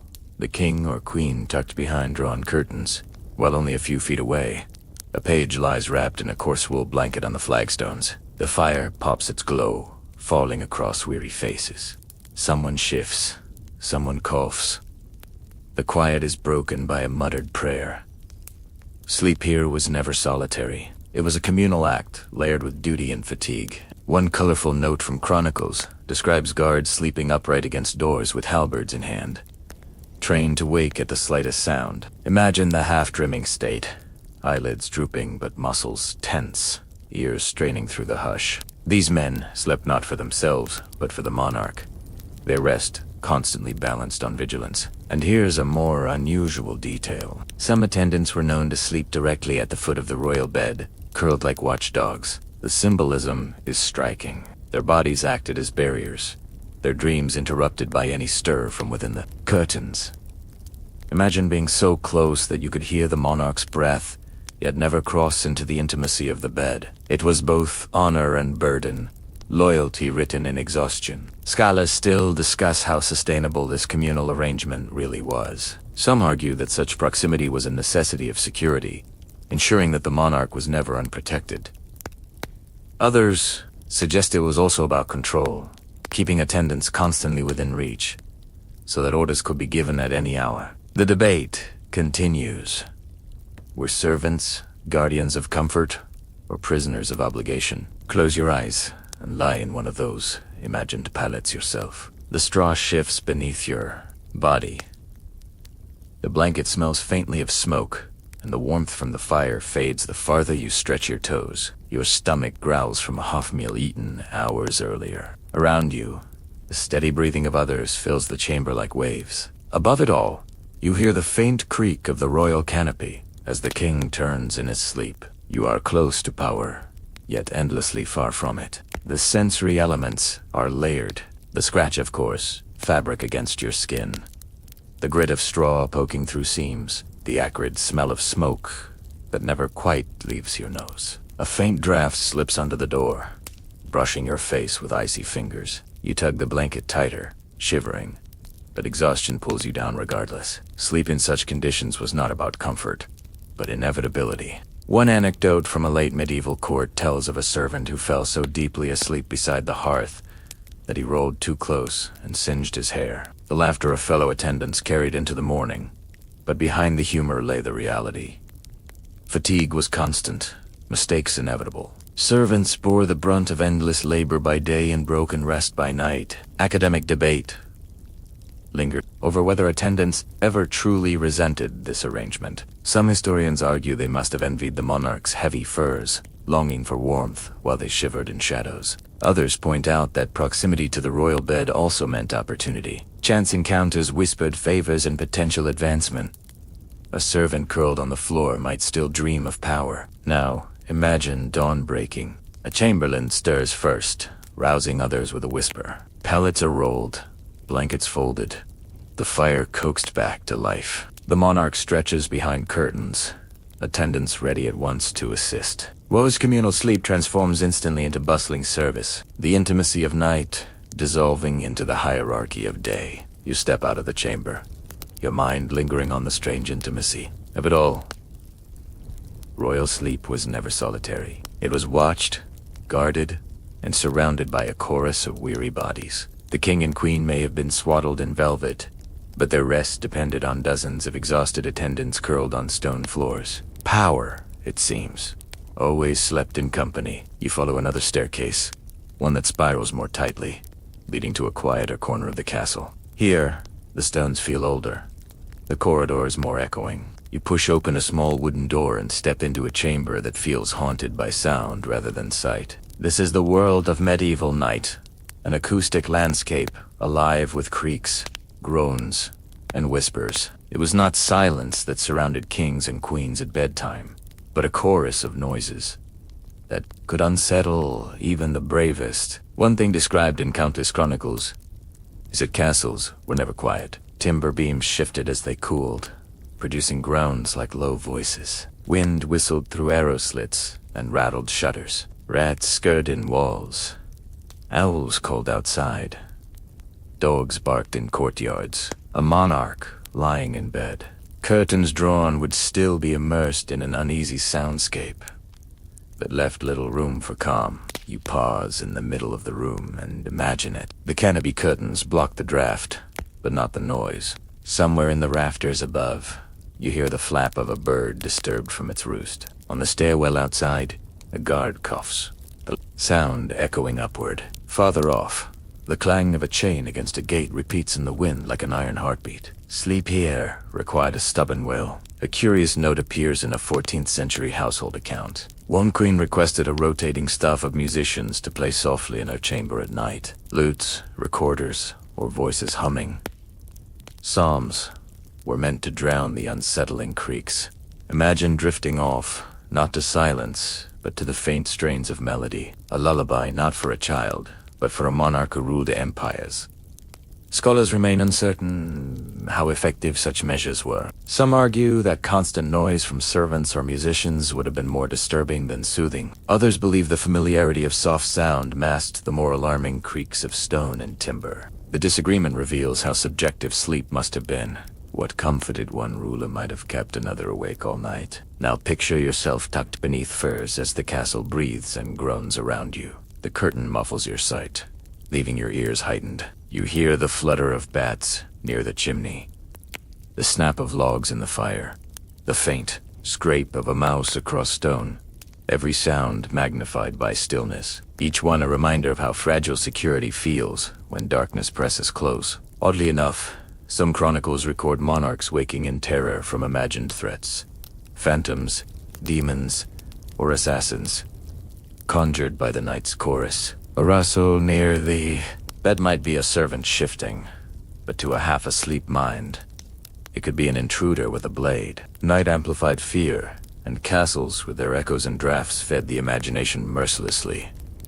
And yet not all noises were unwelcome. Children sometimes slept near their royal parents, their soft breathing or murmured dreams filling the chamber with warmth. Attendants whispered prayers, their voices weaving like threads of reassurance. Even the crackle of a fire could soothe, its steady rhythm, a heartbeat of safety in the midst of unease. The sensory experience becomes more vivid the longer you linger. You smell damp stone and burnt wood, but it is the sounds that dominate. A gust slams a shutter.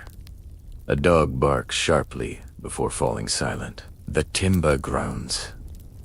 Again, a long, low creak that makes you shift uneasily under covers. Perhaps you close your eyes tighter, hoping sleep will come before fear grows larger. One story often retold in chronicles is of a king who kept a bell rope by his bedside. At the slightest suspicious sound, he could tug it and rouse guards throughout the castle. You can almost hear the clanging alarm echoing through halls, servants stumbling from pallets, soldiers seizing weapons. The precaution itself speaks volumes. No sound was too small to ignore. Modern historians disagree about how much night fear shaped medieval psychology. Some suggest it fostered a culture of superstition, where unexplained noises were attributed to spirits or devils. Others argate. Others argate was simply accepted as part of life, the natural background of stone architecture. Either way, the soundscape mattered. Kings and queens, no less than peasants, lay awake at times, listening, interpreting, fearing. Now put yourself once more in their place. You lie still, wrapped in wool and fur, eyes closed, ears open. Every creak feels magnified, every whisper heavy with possibility. You hear the shift of a servant nearby, then the faint clatter of armor as a guard moves outside. The castle seems alive, restless, unwilling to let you sink into peace. Sleep when it comes is shallow, punctuated by dreams where echoes and footsteps blur together. When dawn breaks, the noises shift again. Servants, steer dogs bark with purpose, and bells call the household to prayer. The night's whispers vanish, replaced by daytime clamor. But you remember the unease, the way shadows spoke through sound, the way even a king could feel powerless against a creaking timber in the dark. You step back into the corridor, ears ringing with imagined echoes, and you realize medieval nights were never silent. They were alive with sound, a constant reminder that castles, for all their grandeur, were fragile things in the presence of darkness. The corridor bends sharply and brings you into another chamber where the first thing you notice is the door itself. It is thick, oak reinforced with iron bands, and bristling with bolts. Beside it, on a stool, rests a set of heavy keys. You realize that for all the furs, curtains, and attendants, true safety in a medieval bedchamber depended on locks and barriers. Sleep could never come easily if one suspected danger lurking beyond the threshold. We know from castle inventories and architectural remains that royal chambers were equipped with multiple locking systems. Doors were reinforced with thick timbers, sometimes double-layered and secured by iron bars that slid into brackets on the wall. In some fortresses, the king's or queen's chamber was accessible only through a series of smaller anterooms, each with its own guard post and lock. Security was layered like the bedding itself. Heavy, complicated, designed to remind intruders they would be noticed long before reaching the royal body. Step closer to the imagined door, and you can feel the cold bite of iron. You picture a servant sliding a bolt across at night, the metallic thud echoing in the chamber. That sound must have been reassuring, a literal barrier drawn between ruler and threat. And yet, even that barrier was not absolute. Assassinations in bedrooms were not unknown, and the knowledge that no lock could guarantee safety must have lingered in every restless dream. One curious note appears in Chronicles of Edward II. It was said he often slept in different rooms, changing his location unexpectedly to avoid would-be assassins. Imagine the disruption, servants lugging bedding from chamber to chamber, attendants bewildered at where the king would settle that night. Paranoia born from real threats turned the nightly ritual of sleep into a strategic maneuver. There's also a strange, almost humorous story about a French noble who insisted on bolting his chamber from the inside, only to be trapped when the lock jammed. He spent hours banging on the door until servants broke it open. The laughter that followed, no doubt, masked real unease. What if fire had broken out? What if enemies had truly come? Locks gave safety, but also carried the risk of Historians remain divided over how secure these bedchambers truly were. Some argue that the sheer number of guards and locked doors made royal assassination inside a castle nearly impossible. Others note that betrayals came from within, and all the bolts. The world could not prevent danger if a chamberlain or attendant turned traitor. The debate circles back to the same unsettling point. Safety was as much about loyalty as about locks. Now, imagine yourself lying in that bed, curtains drawn, hearing the click of a bolt sliding into place. Defy Isis. Lo, servants withdraw to their pallets, and you are left with the sound of your own breathing. You tell yourself you are safe, but every creak of the doorframe, every rattle of the shutter makes your muscles tighten. You know guards stand outside, but can you trust them? You know the chamberlain holds the key, but is he loyal? Sleep comes slowly, weighed down by suspicion. The sensory picture is vivid. The metallic chill of iron bolts, the smell of oiled wood as doors are maintained, the echo of footsteps fading down the corridor as the last servant leaves. The silence is not silence at all. It is a waiting pause, the stillness of a house that could at any moment burst into commotion. Another oddity appears in some records. Rulers sometimes kept weapons at their bedsides, daggers or swords within easy reach. You can almost see a queen's jeweled dagger laid on the table beside a prayer book, a curious pairing of faith and fear. It suggests that even behind heavy locks, royalty never abandoned vigilance. Academic discussions often frame this as a paradox. Bedchambers were the most secure spaces in castles, yet they were also the most vulnerable. The ruler was defenseless once asleep, and every lock was only as strong as the loyalty of those who held the keys. Scholars argue whether the elaborate security routines brought real peace of mind, or whether they simply emphasized the danger, making sleep more anxious. Now, put yourself in that uneasy place. You curl under blankets, your nightcap pulled low, a dagger resting close by.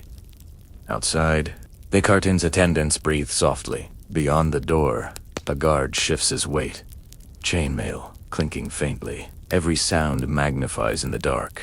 The groan of a timber, the hiss of the fire, the rattle of wind against shutters. You wait for danger that never comes until at last exhaustion drags you into uneasy dreams. When dawn arrives, bolts are drawn back with a screech of iron. Attendants, Fayun, cheerful voices announcing the morning. The fear of the night fades quickly, swallowed by ritual and routine. Yet in the back of your mind, you remember it. The uneasy knowledge that no matter how thick the door or how many bolts are drawn, sleep is always a gamble. You step back into the corridor, leaving the heavy door closed behind you. And you understand, in the medieval castle, security was never absolute. Locks, guards, and loyalty formed a fragile web around the royal bed, one that could hold or shatter at any moment. Sleep, for all its rituals, was always shadowed by danger.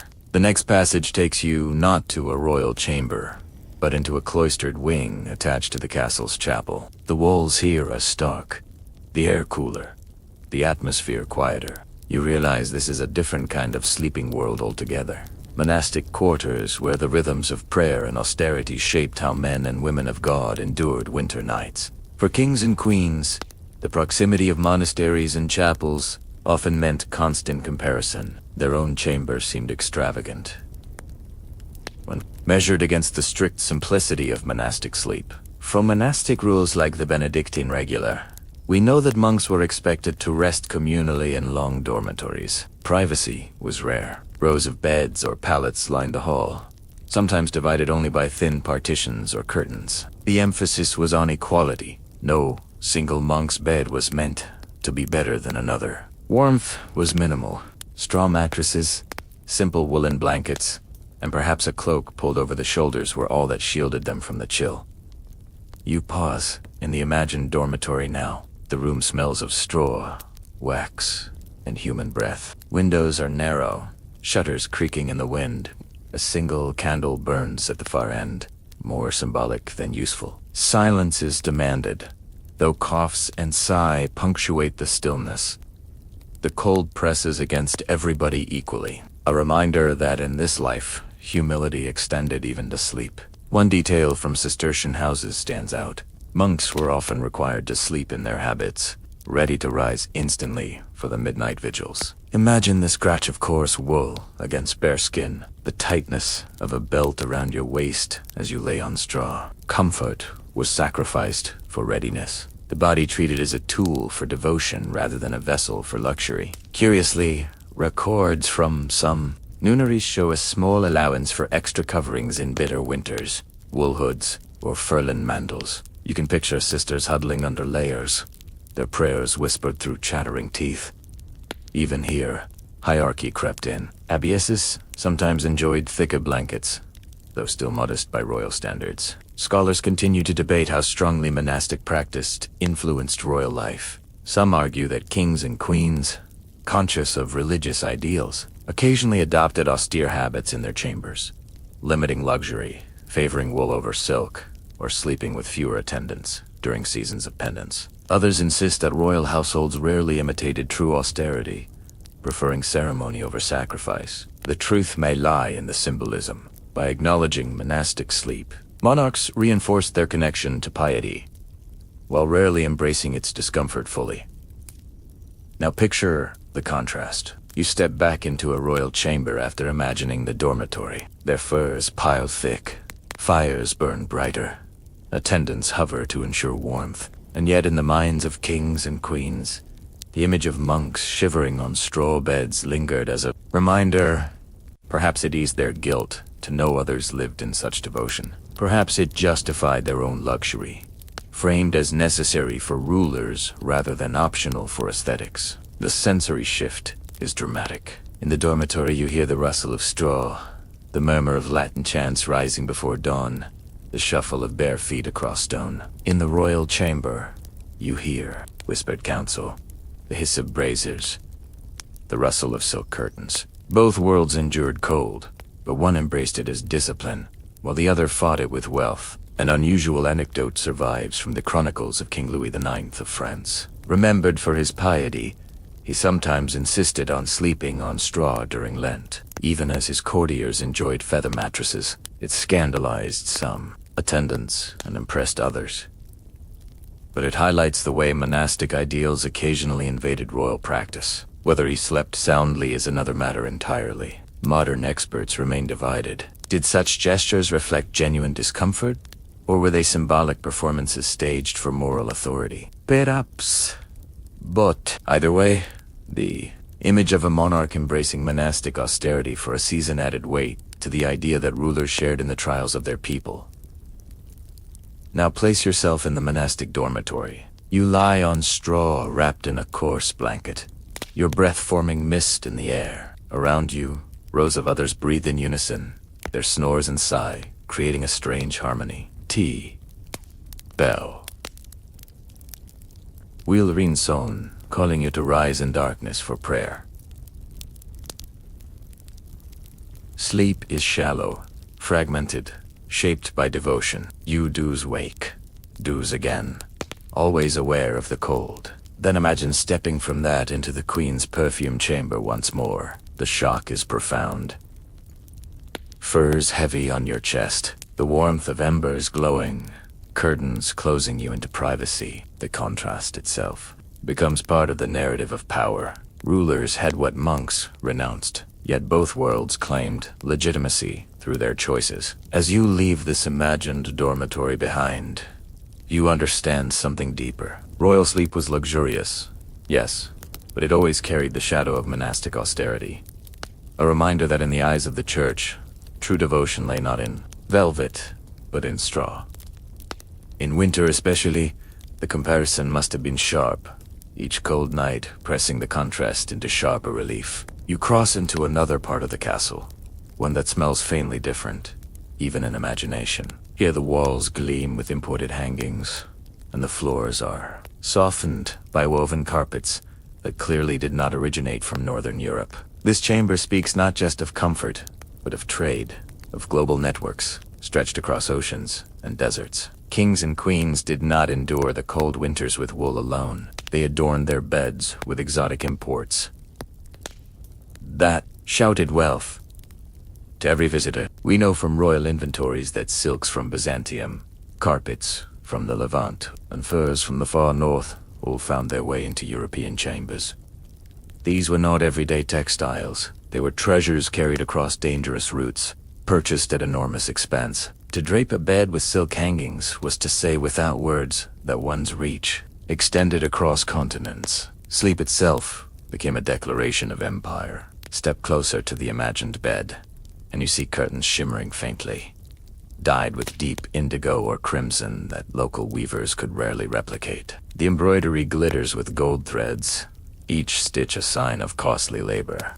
Beneath your feet, a rug spreads across the stone floor, its patterns geometric, foreign, mesmerizing. Imagine the astonishment of a visiting noble stepping from icy drafts into a chamber warmed not only by fire, but by the illusion of distant lands stitched into fabric. One curious record mentions that man pelts imported from northern forests were considered essential for royal bedding.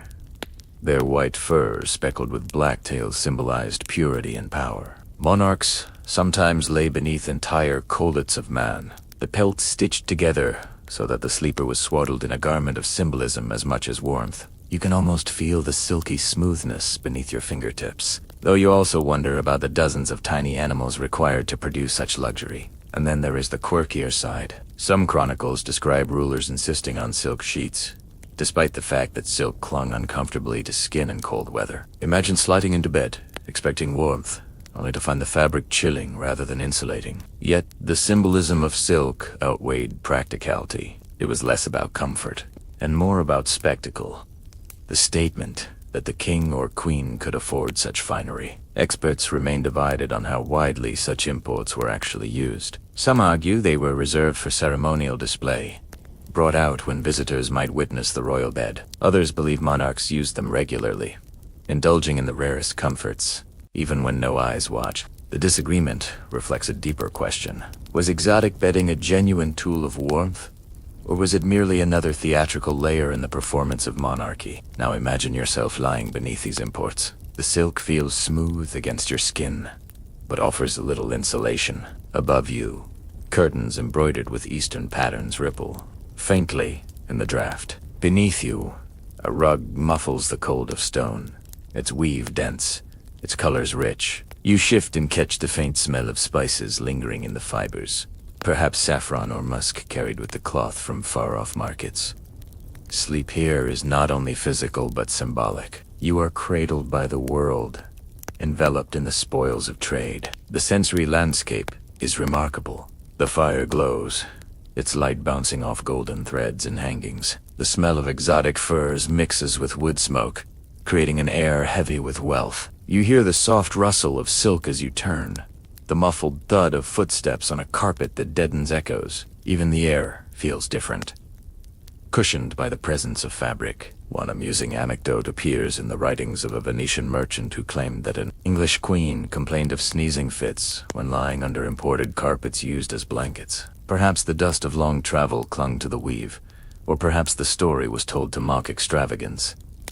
Either way, it captures the odd reality. Luxury was not always practical. Scholarly debate persists on how these imports shaped medieval ideas of kingship. Some argue that such textiles were a form of soft power, impressing foreign ambassadors more than stone walls ever could. Others see them as wasteful indulgence, criticized by moralists who compared royal luxury unfavorably to monastic austerity. Both views hold truth. Wealth displayed in sleep chambers was both admired and resented.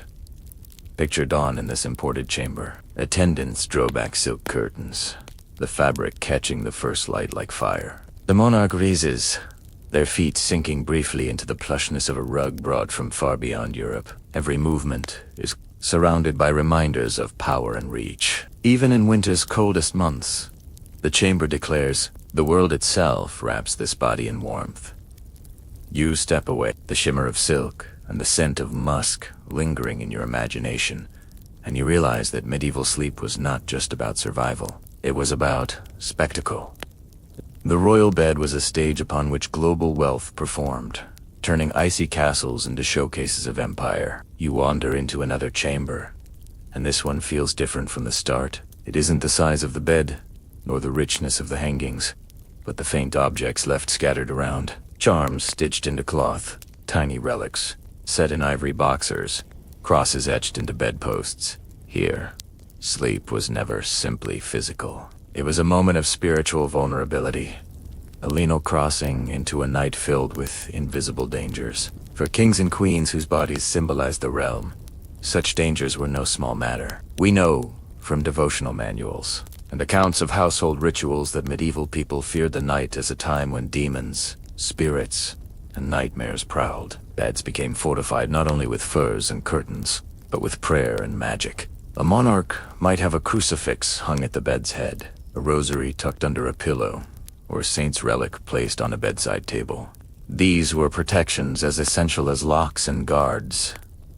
Picture the scene. The queen kneels at her prie-dieu, whispering evening prayers, then slips a small lead token of St. Catherine under her mattress. The king crosses himself before extinguishing the last candle, muttering charms taught by confessors to ward off evil dreams. Curtains are drawn not only against drafts, but against spirits thought to slip through shadows. To us, it might sound superstitious. To them, it was survival. And here is a curious note. Some households sprinkled holy water on beds before the monarch lay down. Imagine attendants moving solemnly around the chamber, flicking droplets across furs and sheets, the smell of sanctity mixing with the musk of wool. It wasn't just about warmth. It was about purity, cleansing the place where body and soul would lie defenseless. One especially odd practice survives in a 14th century text. People sometimes placed knives or iron tools near the bed to ward off demons. The belief was that iron repelled malign forces. You smile at the image of a queen lying beneath silk sheets, while just out of sight a kitchen knife lay hidden under her pillow, not for assassins but for spirits. Scholars still wrestle with the degree to which royalty truly believed in such protections. Some argue that monarchs, deeply pious, took these rituals as seriously as any villager. Others suggest that rulers performed them more for symbolism, demonstrating their devotion to reassure subjects and church alike. The truth likely blended both belief and performance, interwoven as tightly as the embroidery on their bed curtains. Now imagine lying there yourself. You feel the cool linen sheets beneath your hands, the faint dampness where holy water touched fabric. You smell beeswax from the extinguished candle mingled with rosemary sachets tucked near the pillow. Your fingers brush the small edge of a reliquary hidden under cloth. As you close your eyes, the fire hisses in the hearth, and you whisper a final prayer. Fear does not vanish, but it lessens.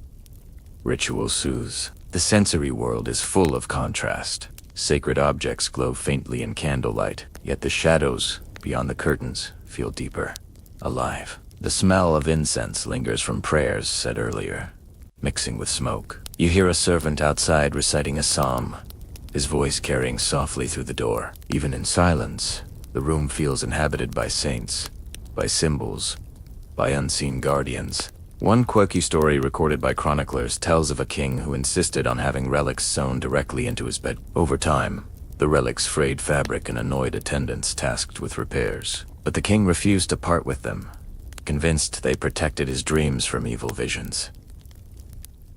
It's almost comic, yet it reveals how profoundly rulers treated sleep as a vulnerable threshold.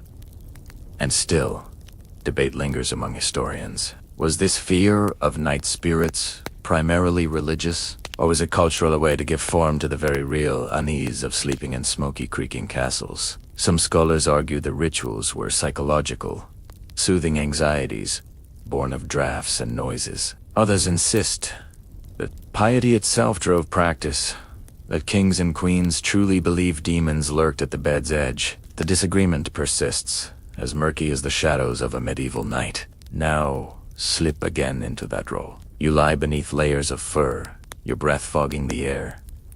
At your side rests a crucifix. At your feet, a charm stitched into the bedspread.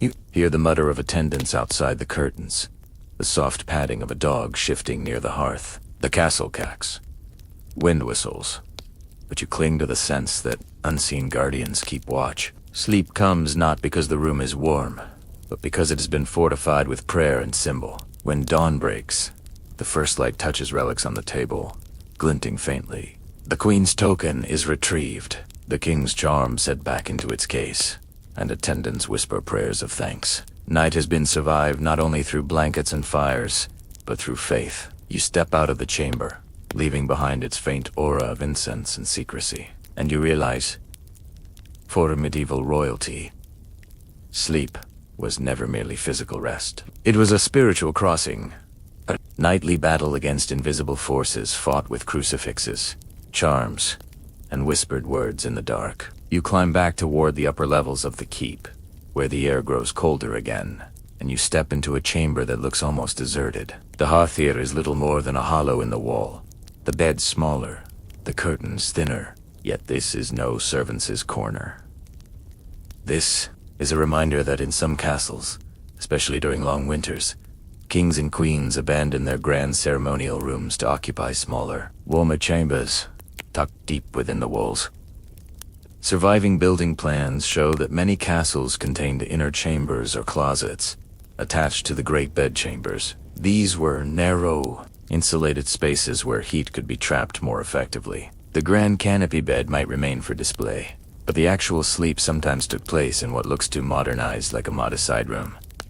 The logic was simple. Less space meant less cold. Step inside this imagined room and notice how the walls close around you. The ceiling is lower, the door smaller, and the hearth surprisingly close to the bed. Smoke curls up the chimney, warming the chamber more efficiently than in the vast halls. You can almost feel relief here. At last, a space where the fire makes a real difference. One record from the Bindian court describes how a duke preferred to sleep in such an inner closet. During January, while keeping a ceremonial bedchamber on display to visitors, imagine the dual existence. One bed of velvet and man to show the world. Another, plainer, but warmer bed, where real rest was possible. The split reveals the paradox of royal life image for the public, practicati for the private.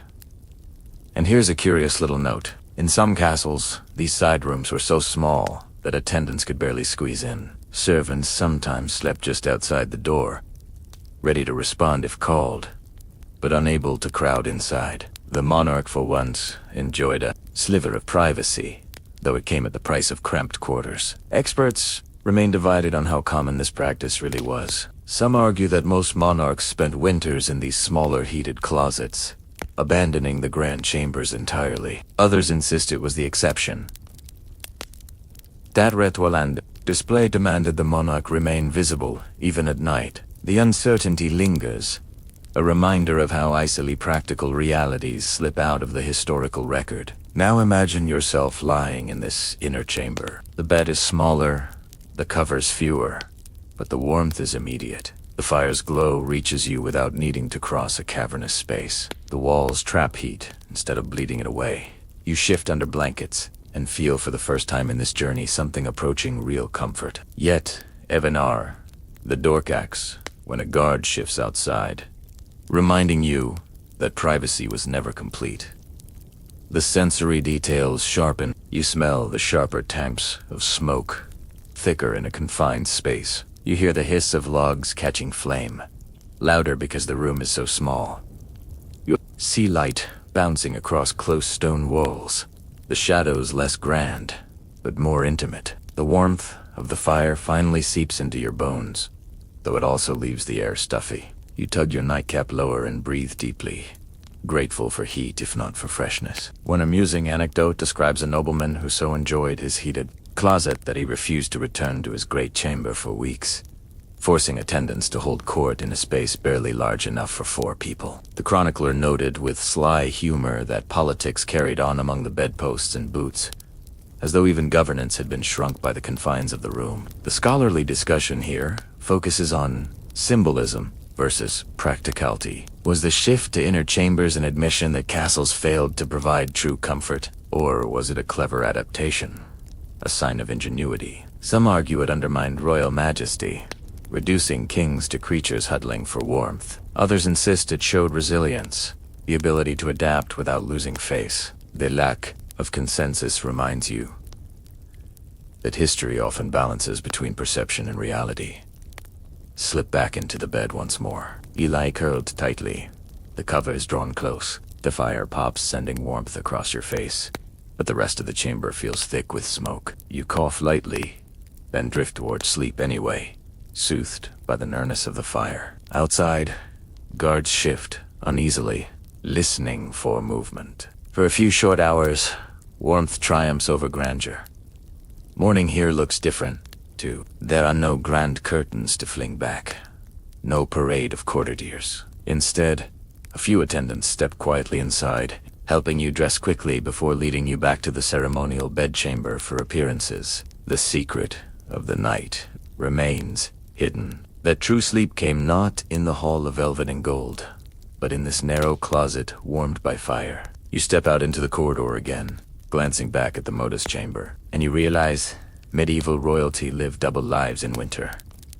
One for display, one for survival. The public bed was theater, the private bed was necessity. Between the two lay the fragile truth of royal humanity. You follow another narrow passage, this time toward a chamber that surprises you with its abundance of small wooden doors. Each leads not to the outside, but to tiny alcoves and hidden spaces tucked within the thick castle walls. You realize you've stepped into the world of storage and supply, the quiet backbone of nightly comfort. Royal sleep in winter wasn't only about the bed itself, but about the endless movement of supplies that made survival possible. Royal accounts list staggering numbers of blankets, mattresses, and sheets kept in constant rotation. Wool had to be added to prevent mildew, furs brushed to keep vermin at bay, feathers replaced when they clumped. Servants stored these textiles in chests, lined with cedar or sprinkled with herbs like lavender and thyme. Imagine the bustle at dusk,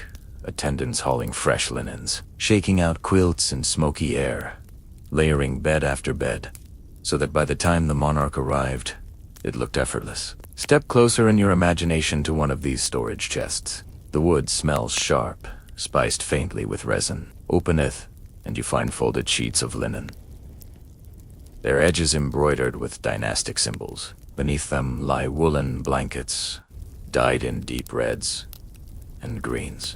The colors now faded but still rich. At the very bottom rests a fur covering fox or sable, its sheen dull in the low light. The sheer volume overwhelms you, luxury built on repetition every night, demanding fresh preparation. A fascinating account survives from the household of Mary of Burgundy, where attendants rotated bedding weekly, carting soiled linens to laresses who boiled them with lye and ash.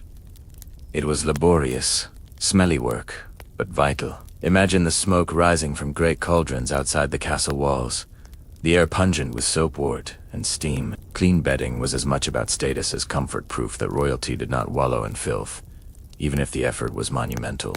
And here's a quirky note. Some records suggest beds were sometimes stuffed with aromatic herbs, not only for fragrance, but to repel lice and fleas. Imagine lying down at night and catching the faint prickly scent of mint, or pennyroyal tucked beneath the sheets as invisible guardians. The thought is charming, though you suspect the itch of straw poking through fabric was never entirely conquered. Historians remain divided on how effective these measures really were. Some argue that careful laundering and herbal sachets kept royal beds relatively free of vermin, a rare luxury in the medieval world. Others believe infestations were inevitable, that even kings and queens scratched through the night despite all precautions. The absence of definitive evidence keeps the question alive, a reminder that even the mightiest was still flesh and blood. Now imagine the routine from the servant's perspective. Hours before the monarch arrived, you carried a heavy mattress from storage, fluffed the featherbed, shook out the blankets, and tucked herbs into seams. You worked with others to reap curtains, smooth the sheets, and ensure the chamber smelled of cleanliness rather than smoke. By the time the royal figure entered, everything gleamed, yet your body ached. Your clothes srire of soap and damp wool. The comfort of one required the exhaustion of many. The sensory picture fills the chamber, the musty smell of old wool, the sweetness of lavender sachets, the acrid temps of boiled lye. You hear the thud of chests closing, the rustle of fabric unfolding, the chatter of servants hurrying to finish before nightfall. You touch the coarse weave of linen, smoother than peasant cloth, but still stiff, warmed by the fire's heat. One amusing anecdote from a 15th century castle inventory lists 2 spare mattresses and 1 broken bolster, not to be used for guests of rank. The detail makes you smile. Even in palaces there were categories of bedding, the finest for royalty, middling for noble visitors, and shabby cast-offs for lesser folk. Sleep itself became a ladder of hierarchy, measured in feathers and furs. Scholarly discussion continues about the scale of these operations. Some argue that constant laundering and rotation was evidence of advanced household management, a sign of growing sophistication in late medieval courts. Others suggest it was haphazard, dependent on seasons, supplies, and local labor. What is clear is that behind every warm night for a monarch stood dozens of invisible workers scrubbing, sewing, and carrying. Now, place yourself once more in that bed after the linens have been freshly changed. The sheets are cool against your skin, scented faintly with rosemary. The blankets are heavy, layered in careful sequence. The furs lie thick across your chest. You sigh with relief, even as you know that tomorrow the process will begin again. Servants hauling, washing, and storing. Comfort is never permanent. It must be manufactured nightly, renewed by labor. At dawn, attendants will strip the bed, fold the linens, and carry them off to be cleaned. The cycle repeats endlessly, invisible to all but those who work it. Yet for the monarch, the effect is simple. Each night the bed feels fresh, the chamber smells clean, and sleep, though still cold and drafty, comes a little easier. You step back into the corridor and glance once more at the storage loves, and you realize medieval kings and queens did not sleep alone. They slept on the backs of servants, laresses, weavers, and hunters whose endless labor filled chests with warmth. Every blanket was a chain in the machinery of survival, every sheet a link between power and toil. You wander farther down a long gallery, past tall windows shuttered against the winter wind. At the end, a chamber opens that feels unusually airy, lined with large arched windows now covered with wooden boards. You sense that this room was never meant for deep winter rest. Yet here it is a reminder of the tension between luxury and practicality. Castles were built to impress, and the grandest chambers often betrayed their owners during the coldest months. Contemporary descriptions reveal that the largest rooms, sometimes called great chambers or solar apartments, were designed for ceremony more than comfort. High ceilings displayed wealth, vast fireplaces impressed visitors, and multiple windows let in streams of light. But in winter, these same features turned chambers into frozen caves. Heat rose toward rafters, windows leaked drafts, and stone absorbed every ember. Kings and queens who insisted on sleeping in such spaces faced long, restless nights, despite all their furs and curtains. Step into the imagined chamber and notice the contrast. The bed is colossal, its canopy soaring like a small roof. The fireplace yawns wide, its flames flickering against stone. But the air beyond its reach is icy. Curtains ripple as invisible currents slip past shutters. You draw your cloak tighter and realize that grandeur itself carried a price. Space that looked magnificent, but bled warmth at every seam. One intriguing account comes from the household of Richard II, whose palace at Sheen boasted magnificent large windows. Chronicles noted that in winter these windows turned his chambers bitterly cold, forcing attendants to layer extra hangings and furs. Imagine irony. The very architectural marvels that proclaim majesty also condemned their owner to shivering nights. There's even a quirky anecdote from a French courtier who complained that sleeping in a royal hall felt like lying in a cathedral of frost. He described his beard stiff with ice by dawn despite layers of blankets. The remark makes you laugh softly, yet it underscores how fragile warmth was in these spaces. Scholars continue to debate whether monarchs truly endured these conditions regularly. Some argue that kings and queens often retreated to smaller closets in winter, leaving the grand chambers for show. Others maintain that ceremony required visible endurance. That part of royal image was demonstrating fortitude by sleeping in public splendor despite the cold. The truth is likely a mixture. Symbolic nights in the grand hall, practical nights elsewhere. Now imagine yourself in that grand room. You climb into the enormous bed, pulling furs across your body. The curtains close tight. The fire glows faintly across the chamber, but drafts still nip at your face. You shift, pull the covers higher, but every movement releases another trickle of icy air.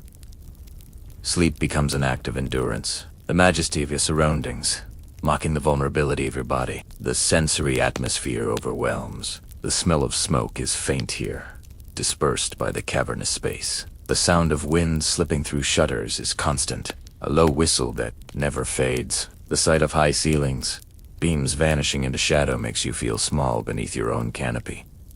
The cold touches everything. Stone floor, bedpost, even the air you exhale, visible in misty puffs. One peculiar adaptation noted in some accounts was the use of secondary fires placed in braziers around the room. Servants moved quietly at intervals to replenish them, creating little islands of warmth. But even then, the space swallowed heat. You picture attendants shuffling with cold pans, the glow of embers scattered like stars in a dark sky, their warmth never quite reaching the bed. Modern historians remain divided on how much this grandeur affected health. Some argue that the cold in such chambers contributed to recurring illnesses, draining vitality. Others suggest that rulers simply accepted it, their bodies hardened by years of exposure. The lack of definitive evidence means we're left to imagine the constant negotiation between majesty and misery. Now, place yourself there again. You roll, over furs heavy, curtains drawn, but a draft still finds you.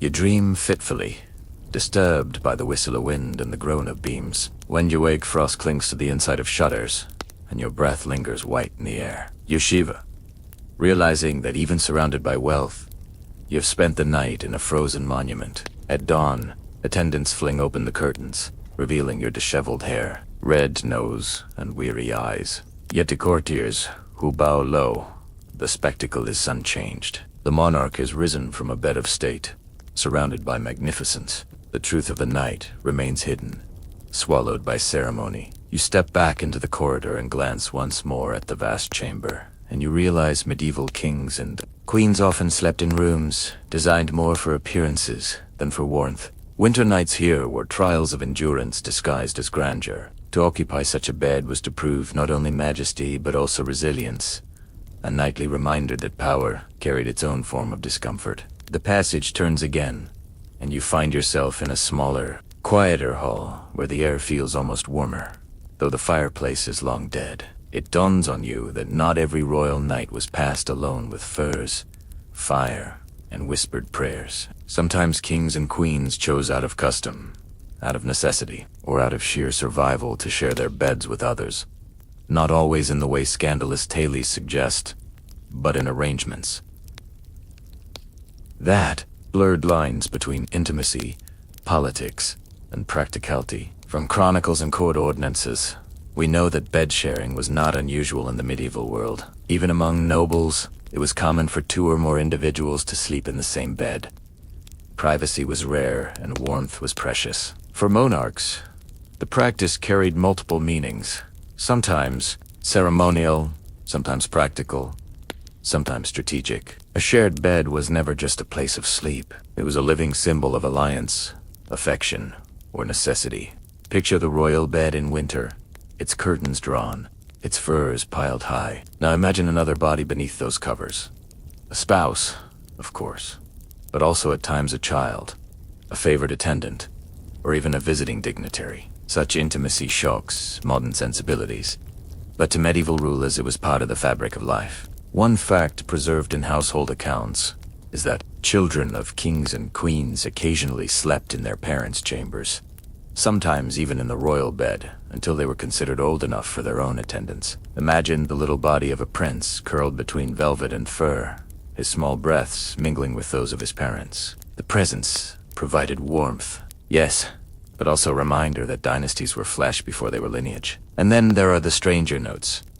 Ambassadors recorded with a mixture of awe and discomfort, being invited to share a bed with royalty or nobility as a sign of trust. To lie beside someone was the ultimate gesture of confidence. Yet one can only picture the awkwardness, the shuffle of limbs, the forced casualness, the unspoken tension of diplomacy played out under blanket. Scholars continue to debate the frequency and meaning of such arrangements. Some insist that bed sharing among royalty was mostly symbolic, used in specific ceremonies of trust. Others argue that the practice was genuinely practical in icy winters, when a second body meant real survival against the cold. Both views may be right. The evidence suggests variability. Sometimes ceremony, sometimes necessity. Now imagine yourself as the monarch on a bitter January night. You lie under fur covers, and a trusted attendant settles on the outer edge of the bed to keep watch. The heat radiates, doubling your comfort. But the presence is both soothing and claustrophobic. You turn and hear the faint rustle of fabric, the sigh of another body drifting into dreams. Privacy vanishes, yet warmth blooms. The sensory experience is striking. The bed feels narrower, though its frame is wide. The covers are heavier with two sets of limbs shifting beneath them. The air smells of shared breath, wool, and perhaps spiced wine consumed before lying down. The fire crackles faintly, but it is the warmth of the person beside you that truly shields you from the draft creeping under the curtains. One amusing anecdote tells of a noble who shared a bed with a king on campaign and later boasted of it as though it were the highest of honors. He described with comic frankness how the monarch snored so loudly that he considered stuffing his ears with wool.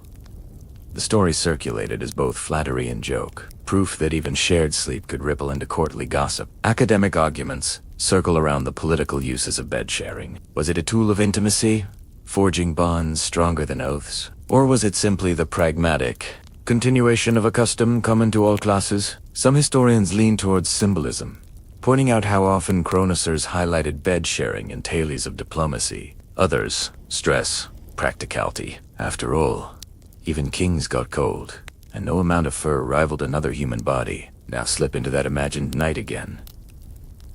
You roll slightly and bump against another shoulder. For a moment, you feel irritation. This is your bed, your chamber, your furs. But then the warmth returns, the shared presence soothing in the dark. You close your eyes and drift into sleep, knowing that in the morning attendants will bow as if nothing happened, as though the intimacy of the night never existed. When dawn breaks, the symbolism reasserts itself. To have shared the bed of a king or queen is to claim closeness beyond measure. The attendant or guest rises with pride, the memory of warmth transformed into currency at court. For the monarch, the night becomes another tool of power. Intimacy converted into politics. You step back into the corridor, the air colder, now that you've left the shared warmth behind. And you understand, medieval royalty did not always sleep alone. Sometimes they surrendered privacy for trust, sometimes for ceremony, sometimes for simple survival. Each shared bed was a knot of warmth, politics, and vulnerability woven into the fabric of winter nights. In stone castles, you move along another winding gallery, and this time the air seems to grow thinner, as though carrying the weight of ritual. You find yourself in a chamber smaller than the grand halls, but arranged with curious care. Bowls of water rest on stools. Folded cloths lie neatly stacked, and a praetor kneeling bench waits near the bed. Here, you step into the world of nightly rituals, the small repeated acts that prepared kings and queens for sleep. These were gestures of faith, cleanliness, and symbolism, each layered with meaning. From household ordinances and devotional manuals, we know that monarchs rarely tumbled into bed without ceremony. Servants brought basins of warmed water, often scented with herbs for the ruler to wash hands and face. This was not simply hygiene. It was believed that cleansing the body also cleansed the soul before rest. Imagine the monarch dipping fingers into the basin, steam rising faintly, the water catching torchlight as attendants offered cloths. Afterward came prayers.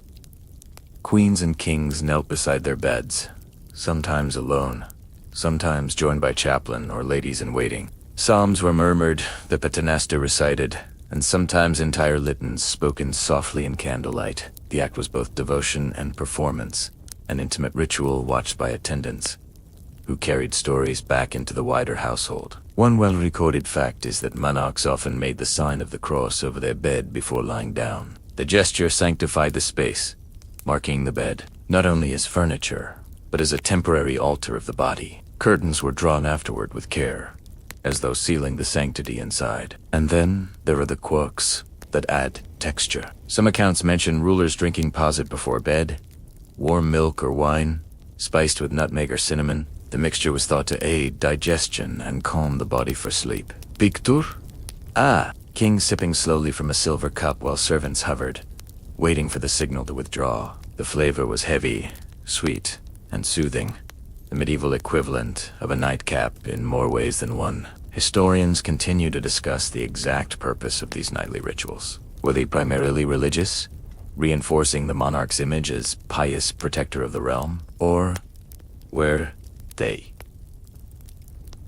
pragmatic, small comforts meant to coax weary bodies into rest? Some argue for both that religion and comfort were so entwined that separating them is impossible. The debate lingers, unresolved, like the faint fragrance of herbs in a steaming basin. Now imagine yourself stepping into that role. You dip your hands into warm water.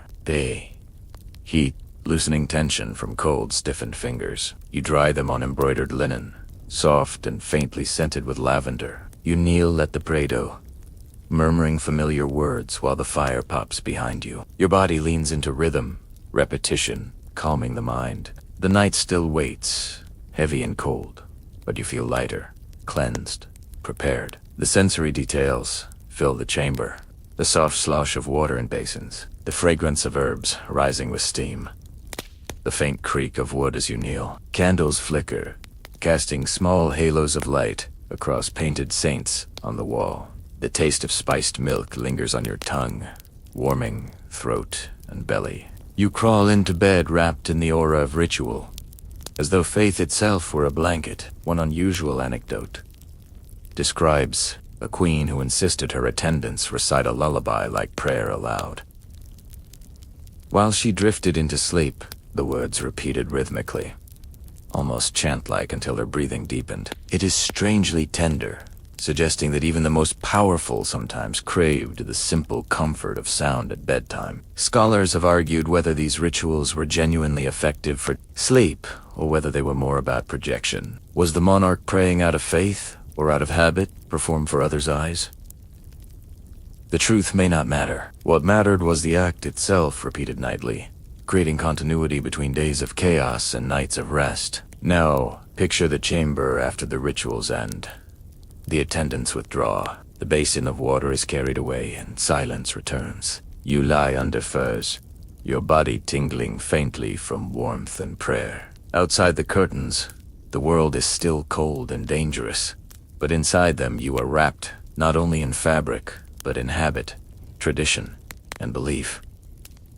Ritual becomes shield. At dawn, the cycle reverses. Attendants bring basins again, this time for washing away sleep. Morning prayers replace evening litanies. The cup of posset is replaced with bread or or spiced ale. What was sanctified at night is renewed in daylight. The rhythm continues unbroken, stitching life together with gestures that were as much about the soul as about the skin. You step back into the corridor, leaving behind the quiet sanctity of ritual, and you realize medieval kings and queens did not simply fall asleep. They were ushered into rest by prayer, water, words, and symbols. Sleep was not absence, but ceremony, a nightly passage from power to vulnerability, framed by faith and performance alike. You follow another twisting stair that leads into a long gallery lined with portraits.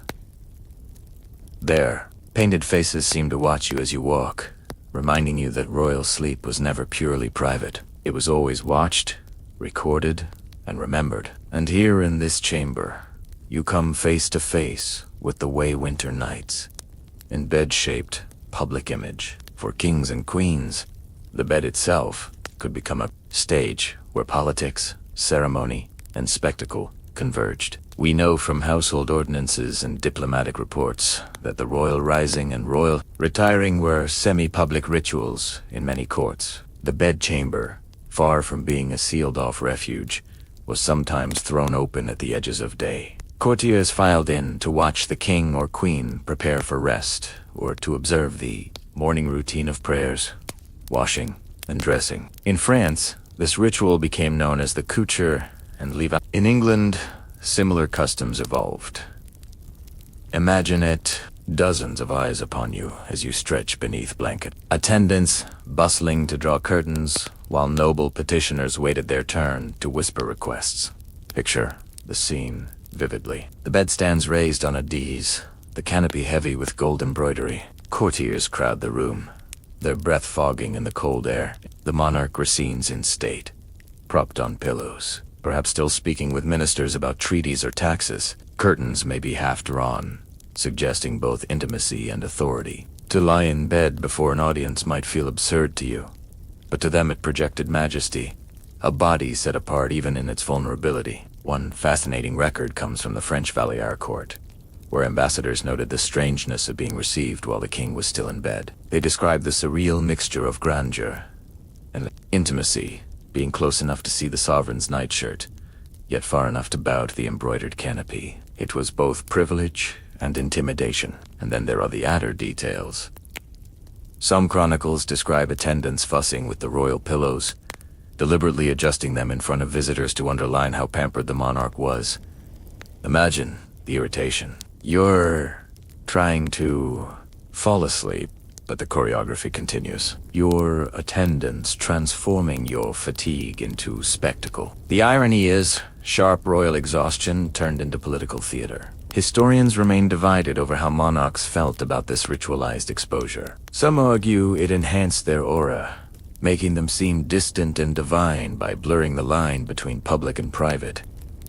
Others believe it was resented that rulers longed for solitude, but accepted ceremony as the cost of power. The lack of consistent testimony keeps the question alive. Were royal beds, thrones in disguise, or prisons of ritual? Now imagine yourself in that bed, curtains half-hearted, while courtiers stand in hushed groups. The fire glows dimly, casting golden light on the faces watching you. You sip spiced wine slowly, knowing each gesture will be remembered. You turn your head on the pillow and speak a word to one courtier, granting favor. To another, you offer silence, a punishment sharper than steel. Your bed has become a council chamber, a theater where every sigh and smile matters. The sensory world is layered. The heat of the fire reaches only the front rows, leaving courtiers at the back, shivering. The smell of perfume mingles with wool and smoke, heavy in the crowded space. The murmur of whispered flattery hums, like bees in the air. The rustle of your bed curtains punctuates the silence, as if the fabric itself were a part of the ritual. One amusing anecdote describes a king who, annoyed by courtiers lingering too long, deliberately blew out his candle to signal the end of the ceremony. The chamber plunged into darkness, attendants scrambling, laughter muffled. Even in ritual monarchs found ways to assert control, Academic debate continues over whether these public bed rituals undermined or reinforced authority. Some scholars argue that exposing the royal body, even in night, risked humanizing the monarch too much. Others countered that the very act of allowing such access emphasized control, reminding everyone that proximity was a privilege, not a right. Either interpretation underscores the same truth. The royal bed was a political tool as much as a private refuge. Now, step back again into the bed yourself. You lie against cushions while courtiers hover, their faces blurred by candlelight. You speak slowly, deliberately, letting pauses stretch into power. Curtains close at last, shutting out the world. The chamber darkens, but the echoes of voices remain. You drift toward sleep, knowing your body is no longer entirely your own. It belongs to ritual, to image, to history. Morning reverses the process. Courtiers open attendants bow, and courtiers reassemble to witness the monarch's first words of the day. To rise from bed was not merely to wake, but to re-enter the theater of kingship. Even fatigue became performance, carefully managed and carefully watched. You step back into the corridor, leaving behind the sense of being observed, and you realize medieval kings and queens never truly owned their beds. Even in the freezing winters, those curtains framed not just a body at rest, but an image of majesty, staged night after night for an audience, that blurred the line between witness and worshipper. You walk deeper into the keep, past a set of winding corridors where the air grows stale and heavy. Here you enter a chamber that feels less ceremonial and more suffocating, the sort of place that might have been used in emergencies. This is the world of confinement, the times when kings and queens were not merely choosing how to sleep, but were forced to endure winters as captives within their own stone walls. For in the Middle Ages, royal sleep was not always a matter of luxury. Sometimes it was dictated by siege, illness, or imprisonment. Accounts from chronicles make clear that castles under siege became frigid prisons. Fires could not always be maintained, either for fear of smoke betraying locations or because fuel ran scarce. Monarchs and their households huddled in inner chambers, often reusing stale bedding, surviving on meager warmth. Imagine the sound of catapults pounding outside, the castle walls trembling faintly while the king lay restless under thinning blankets. The monarch lies under heavy furs, breath shallow, attendants kneeling nearby. Physicians murmur in hushed tones, clerics chant psalms.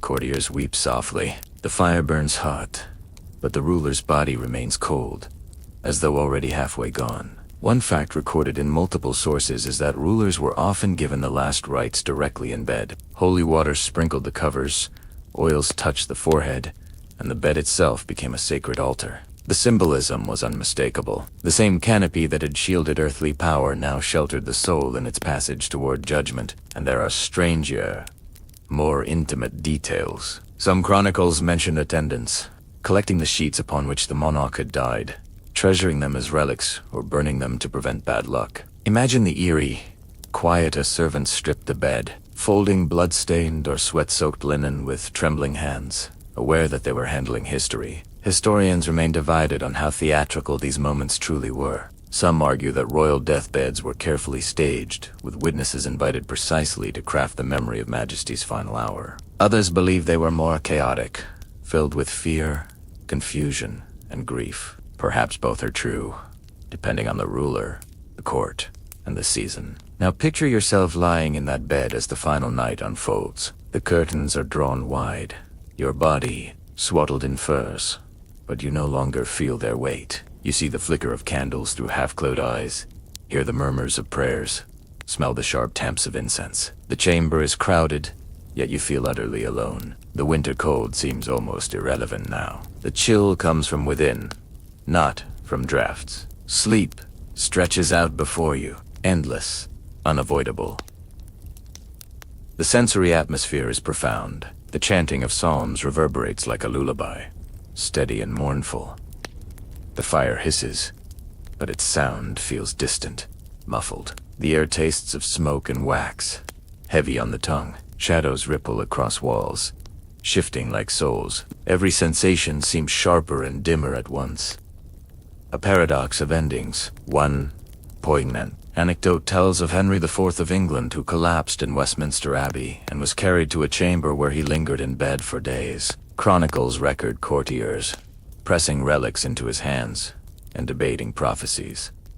Even as he struggled to breathe, the bed became not only a deathbed but a stage for politics. As factions jostled for influence around him, sleep here was no longer private. It was the hinge between dynasties. Scholars debate whether royal deathbeds offered comfort to rulers or stripped them of dignity. Some insist that the rituals, the relics, the prayers, the crowds soothed monarchs in their final hours, embedding them in a community of faith. Others argue that the sheer presence of witnesses turned dying into performance, depriving rulers of privacy even at the end. The truth may never be known, but the tension lingers in every recorded account. Now, place yourself once more in that chamber. The cold is biting, but you no longer shiver. Your attendants hold your hands, their palms warm against your fading skin. You hear a chaplain's voice reciting softly, his words blending with the crackle of the fire. Take curtains. Around you are not closed, but opened wide, allowing all to see. You are both human and symbol, body and throne, life and memory. Sleep comes slowly, but this time there is no waking. At dawn, when the monarch no longer stirs, the bed is transformed again. Attendants lay the body out with care, draping it in clean linen, placing relics nearby. The curtains are tied back, the chamber heavy with silence. Soon carpenters will build the bier. Soon courtiers will file past in grief.